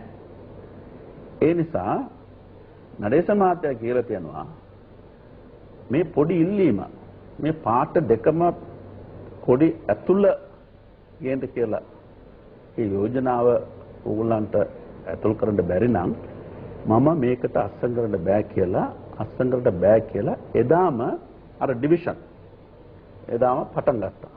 ඊට පස්සේ එදා හිටපු දෙමළ දේශපාලන නායකවරු පාර්ලිමේන්තුවෙන් කතා කරපු වෙලාවදී පත්‍ර වලින් ප්‍රකාශ කරපු වෙලාවේ කියලා තිබුණා මේ පාට දෙකම සුළු ජනතා නියෝජිත කරන පාට දෙකම සිංහ කොඩියට එහා පැත්තට දාලා තියෙනවා. කොඩිය ඇතුළ ගත්ත නෑ. ඒක පමණක් නෙවෙයි දැන් මගේ ටයි එක තියෙනවා ස්වාමීන් වහන්සේ අර සිංහයා අර කඩුව. මේ කඩුව පෙන්වන්නේ තර්ජනය කරන්නේ මේ සුළු ಜಾති කියලා ඒ කාලේ කතා කරපු තිබුණා. ඉතින් මම පාර්ලිමේන්තුවේ කතා කරපු වෙලාව ඒක කියවලා කිව්වා මේවා ප්‍රශ්න අපේ රටේ තියෙන ජනවාර්ගික ප්‍රශ්න ඇති වුණේ ඊයේ පෙරදා නොවේ. කරුණා කරලා ගිහලා බලන්න කොයි ඉඳලා මේක පටන් ගත්තේ කියලා. අපිට බැරිද ඒ සියලුම අපි ආයෙත් can't we have a fresh start in this country so that we will have a better life for all of us. Please think about it. That is all I said. I have never criticized. Oh. I have a greatest respect for the national flag and the national hymn. බලන්න අශෝක් මහත්මයා කොහේ හරි දැකලා තියෙනවද රටක මේ භාෂා කීපයකින් කියන ජාතික ගීයක් තියෙනවද කොහොක්වත්? මට දන්නේ නැහැ ස්වාමී. නෑ කොහොක්වත් තියෙන හේතුවකුත් නෑ. උට ඒක ක්‍රියාත්මක නෑ භාෂා කීපයකින් කතා කරන එක. කොහොමද අපි මුස්ලිම් රටවලට ගියම අපි කියන්නේ අපේ රටවල් කියලා. ඒ වගේම දැන් සමහර රටවල දැන් ඈත අතීතේ ඉඳන් ඉන්දියාවෙත් ඉන්නවා බුරුමෙත් ඉන්නවා සිංහල ඇත්තෝ. ඒගොල්ලෝ හිටියට ඒගොල්ලෝ මේ අපේ රට කියලා කෑ ගහන්නේ නැහැ කවුරක්වත්. මොකද අපි කවුරුත් දන්නවා ඒකේ මහ ජාතියක් ඉන්නවා නම් ඒක ඒගොල්ලන්ගේ රට. ඉතින් මෙහෙම තියෙන අවස්ථාවක දැන් මේ තවමත් අපි දන්නවා 75ක් විතර සිංහල ජනතාව මේ රටේ ඉන්නවා. නමුත් කිසිම ප්‍රශ්නයක් නැතුව හිටියා. ওই කොඩිය ප්‍රශ්න දැන් මහත්මයා කියනවා කොඩිය ගපඩකින් ඊට පස්සේ ওই ජාතික ගීය දැන් මම ඕස්ට්‍රේලියාවේ ඉන්නවා. ඕස්ට්‍රේලියාවේ චීන ඇත්තෝ ඉන්නවා සිට සෑහෙන ප්‍රමාණයක් Vietnam Chinese Malaysian Chinese Singapore Chinese සෑහෙන ඉන්නවා. නමුත් ඒක චීන භාෂාවෙන් ජාතික ගීය කියන්නේ නැහැ කොහොක්වත්. කියන්නේ ඉංග්‍රීසියෙන්. ඒත් කෑලි වලට හරි ඉංග්‍රීසියෙන් සමග ඒක ජාතික ගීයක්. ජාතික ගීයක්. ජාතික ගීයක් කියන්නේ ජාති කීයක් නෙමෙයි. ඒ සාමාන්‍යයෙන් තමන්ගේ දැන් අපි හිතනකොට මේ රටේ ජීවත් වෙන ඇත්තෝ කවුරුත් ඒ රටක මහජාතිය සුළු ජාතීන්ට සලකන්න ඕනේ සුළු ජාතීන් මහජාතීන්ට සලකන්න ඕනේ. නමුත් ඒ නිසා කියන්නේ නැහැ මේ ජාතික අපි සුළු ජාතීන් මෙහි ඉන්නවයි කියලා ජාතික ගීයත් අපේ භාෂාවෙන් තියෙන්න ඕනේ කියන තර්කයකට නම් අන්න එතන ජාතිවාදයක් නිකම්ම පැන නගිනවා. ඒ වගේ කතා තුලින් ජාතිවාදය පැන නගින්න හේතු වෙනවා. දැන් අපි හිතමු මේ සිංහ කොඩිය ගත්තාම සිංහ කොඩිය ලෝකේ කොයි රටක්වත් කියන්නේ නැහැ මේක මේ කොඩියෙන් පිටයි තියෙන්නේ කියලා. ඔය මේ අත විතරයි කොඩියෙන් පිටයි කියලා හදාගෙන තියෙන්නේ. සිංහ කොඩියක් ගිහලා ගත්තාම සිංහ කොඩිය මේ තියෙන්නේ පාට දෙක. අරක වෙනම කැලක් වෙන් කරලා තියෙනවා. ඒ මහජාතිය නියෝජනය කරන සිංහයත් එක්කලා මේකල එකේ ජාතිය. ඔය තිල්ලේ මේ කොඩිය නියෝජනය කරන පාට දෙකක්. හරි මේ පාට දෙක කොඩියට ඇතුල් කරලා තියෙනවා. ඒක කොඩිය තියෙන්නේ. අයි කොඩියෙන් පස්සේ පැත්තේ තියෙනවා කියලා ඒක වාදයක් හදා ගන්නවා එතකොට. ඒක මිනිස්සුන් නිකන් බ්‍රේන් වොෂ් කරනවා වගේ නේද එතකොට. ජාතිවාදී නිකම්ම හට ගන්නවා ඒ විදිහට වෙනකොට. ඊගාවට සිංහයා කඩුව මෙහෙම කරලා අල්ලගෙන ඉන්නවා කියන ඒ පැත්තට මවා ගන්නවානේ. එතකොට නිකන් ක්‍රියේට් කරනවා ප්‍රොබ්ලම්ස්. දැන් ඊගාවට කියනවා දැන් ඔහොම හිටියොත් කියයි බලන්න අනිත් පැත්තට ගියොත් අනිත් පැත්තට සිංහයා හැරුවොත් කියයි සිංහයා අපිට පස්ස හරවගෙන ඉන්නවා. දෙකම ප්‍රශ්න දෙකක් නේ. ඉතින් ජාතිවාදී ප්‍රශ්න ඇති වෙනවනේ. ඉබේටම මිනිස්සුන්ට නිකන් අමුතු හැඟීම් ඇති වෙනවනේ. දේශපාලන නායකයන් විසින් ඒ වගේ වචන ප්‍රකාශ කරද්දී බොහොම පරිස්සම් වෙන්න ඕනේ. ඉතින් ඕකේ කොහොමත් ওই වගේ වචන ප්‍රකාශ කරද්දී තියෙනවා යටින් අදහසක් බලපානවා කොහොමදත් අපිට වෙනම මෙහෙම දෙකක් ඕනේ කියන එක බලපාන මහත්මයා කොහොම කිව්වත් ඒ අවස්ථාවේ ඒ කියලා තියෙන ඒ අදහස් දැන් ඔය දක්වපු අදහස් අනුව සලකනකොට ඔගේ හොඳට පැහැදිලි වෙන්නේ මේකේ ජාතිවාදයක් තියෙනවා කියන එකයි. සමාවෙන්න මහත්මයා නැහැ කියන්න පුළුවන්. ඒක කරත හැකියි. නමුත් මේක තියෙනවා. ස්වාමීන් වහන්සේ මේකට මේ කරුණ ස්වාමීන් වහන්සේ ඉදිරිපත් කරපු කරුණව මම ගරු කරනවා. ඒකට තේරුම මම ඒ කරුණවට එකඟ වෙන්නේ නැහැ. ගරු කරනවා. මම කවදාවත් අදත් කියන්නේ ජාතික ගී දෙමළ භාෂාව තියන්න ඕනේ කියලා මම කවදාවත් කිව්වේ නැහැ. මම එම හිතන්නත් නැහැ. හැබැයි අපේ අම්පාර දිස්ත්‍රික්කයේ අපේ ජාතික සමගි වැඩපිළිවෙල් ටිකක් කරගෙන තිනවා. මුස්ලිම් ජනතාව, දෙමළ ජනතාව, සිංහල ජනතාව සියලුම එකතු කරලා අපි we did certain new experiments. එතන එක සින්දුවකින් භාෂා දෙකම කලවම් කරලා අපි ලස්සන සින්දුවක් හදලා තියෙනවා. ඒක මෙතන ටීවී එකක් තියෙනවා. There are some popular songs with mixed languages. මම මේ කරුණු ඉදිරිපත් කරා කියලා කලබල වෙන්න අවශ්‍ය නැහැ. මේක මෝඩ කරුණු කියලා නිෂ්ප්‍රවාහ කරන්න පුළුවන්. හැබැයි මම වගකීම දේශපාල නායක හැටියට මම හිතනවා අපි ස්වාධීනව කල්පනා කරන්න. We must have the freedom of thought. This has nothing to do with inciting hatred. ජාතිවාදයේ අවස්වන්න කරුණක් නෙවෙයි. මතෝ වෙනම සින්දුවක් හදා ගැනීම කියලා මේ අදහස් කරන්නේ මේ පැත්තේ තියෙන වෙනම අධිරාජ්‍යයක් වෙනම පාලනයක්ද මේ රටේ ප්‍රධාන මධ්‍යම ආණ්ඩුවෙන් වෙන් වෙච්ච අපිට හිතනවා එහෙම තත්ත්වයක් වෙනම සින්දුවක් හදාගත්තා කියලා මම අදත් කියන්නේ එහෙම සින්දුව හදන්න කියලා මම කිව්වේ එදා ඒ විදිහටම අපි අර සිංහල ළමයි දෙමළ භාෂාව ඉගෙනගත් ළමයි ඒ දෙන්නම එකතු කරලා එක වේදිකාවෙන් සින්දු කියන්න බෑ එච්චරයි. ඔබ කොහොමද දැන් වෙනම සින්දුවක් දැනටත් අපි හදලා තියෙනවයි කියලා ඒ පළාත තුල? නෑ ඒක ජාතිය ගියේ නෙවෙයි. වෙන සින්දු අපි හදන්න පුළුවන් භාෂාව දෙකම කලවම් කරලා සින්දු හදන්න පුළුවන් නේ. එතකොට මේ ප්‍රශ්න දැන් අති විශාල භාෂා සංඛ්‍යාවක් තියෙන ආසන්න රට ඉන්දියාව.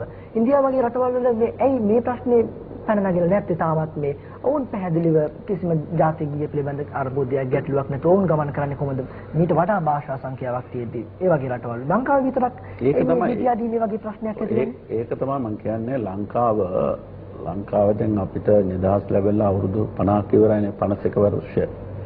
ඒ නිසා අපි කොහොම හරි මේ ප්‍රශ්න ඔක්කොටම විසඳුම් ලබාගෙන අපි ඉදිරියට කොහොමද ගෙන යන්න ඕන කියලා තීරණයට එන්න ඕන. මම මේ කතාවේ මේක කිව්වා නිසා මම ඒක අල්ලලා ඉන්නේ නෑ මේම තමයි කරන්න ඕනේ කියලා මම ඒක මම කිව්වා. ඔබ කතා කරනකොට අපිට කියන්න පුළුවන්. ඒක නේද ඔබතුමා වගකීමක් ඇතුවනේ කියන්නේ මොකද වගකීමක් තියෙන ඇමතිවරයෙක්ගේ කතාවක්නේ. ඒක තමයි මම කිව්වේ සමුවිත මම බලන්න ළඟම රට ඉන්දියාව. ඉන්දියාවේ කොච්චර ජාතීන් ඉන්නවද? කොච්චර භාෂාව කතා කරනවද? නමුත් එකම ජාතික ගීය ඉන්දියාවේ තියෙන්නේ. ඉතින් ඒගොල්ලෝ රණ්ඩු වෙන්නේ අපිට වෙනම භාෂාවල් මේව ඇතුළත් කරන්න ඕනේ කියලා. ස්වාමීන් වහන්සේ මම කියන්නේ දැන් වර්තමානයේ තත්ත්වයේ එකම නෑ. ඒක තමයි මම කියන්නේ. වර්තමාන තත්ත්වයේ එකම නෑ ස්වාමීන් වහන්සේ. වෙනසක් නැහැ. අපි කවදාවත් වර්තමාන තත්ත්වයේ ලංකාව ජාතික ගී භාෂා දෙකක් තියෙනවා. දෙමළ භාෂාවෙන් ඉගෙන ගන්න ළමයිට සිංහල භාෂාවෙන් ඒ ජාතික ගී ඒගොල්ලන් දෙමළ භාෂාවෙන් තමයි කියවන්නේ. ඒක තමයි මම කියන්නේ. නමුත් සිංහල එක කියනවා දෙමළ භාෂාවෙන්. සිංහල ජාතික ගීය දෙමළ භාෂාව දෙමළ අකුර දාලා හිට සිංහලෙන් කියනවා. නෑ. සිංහල කියන ජාතික ගීයේ ඒ තේරුම දෙමළ භාෂාවෙන් කියලා කියවනවා. ඒක තමයි කියන්නේ. සමහරට ඒක වෙන්න පුළුවන්. මොකද හේතුව අපේ රටේ සිංහල නායකයන්ට කවදාවත් කොන්දක් පන් තිබුණේ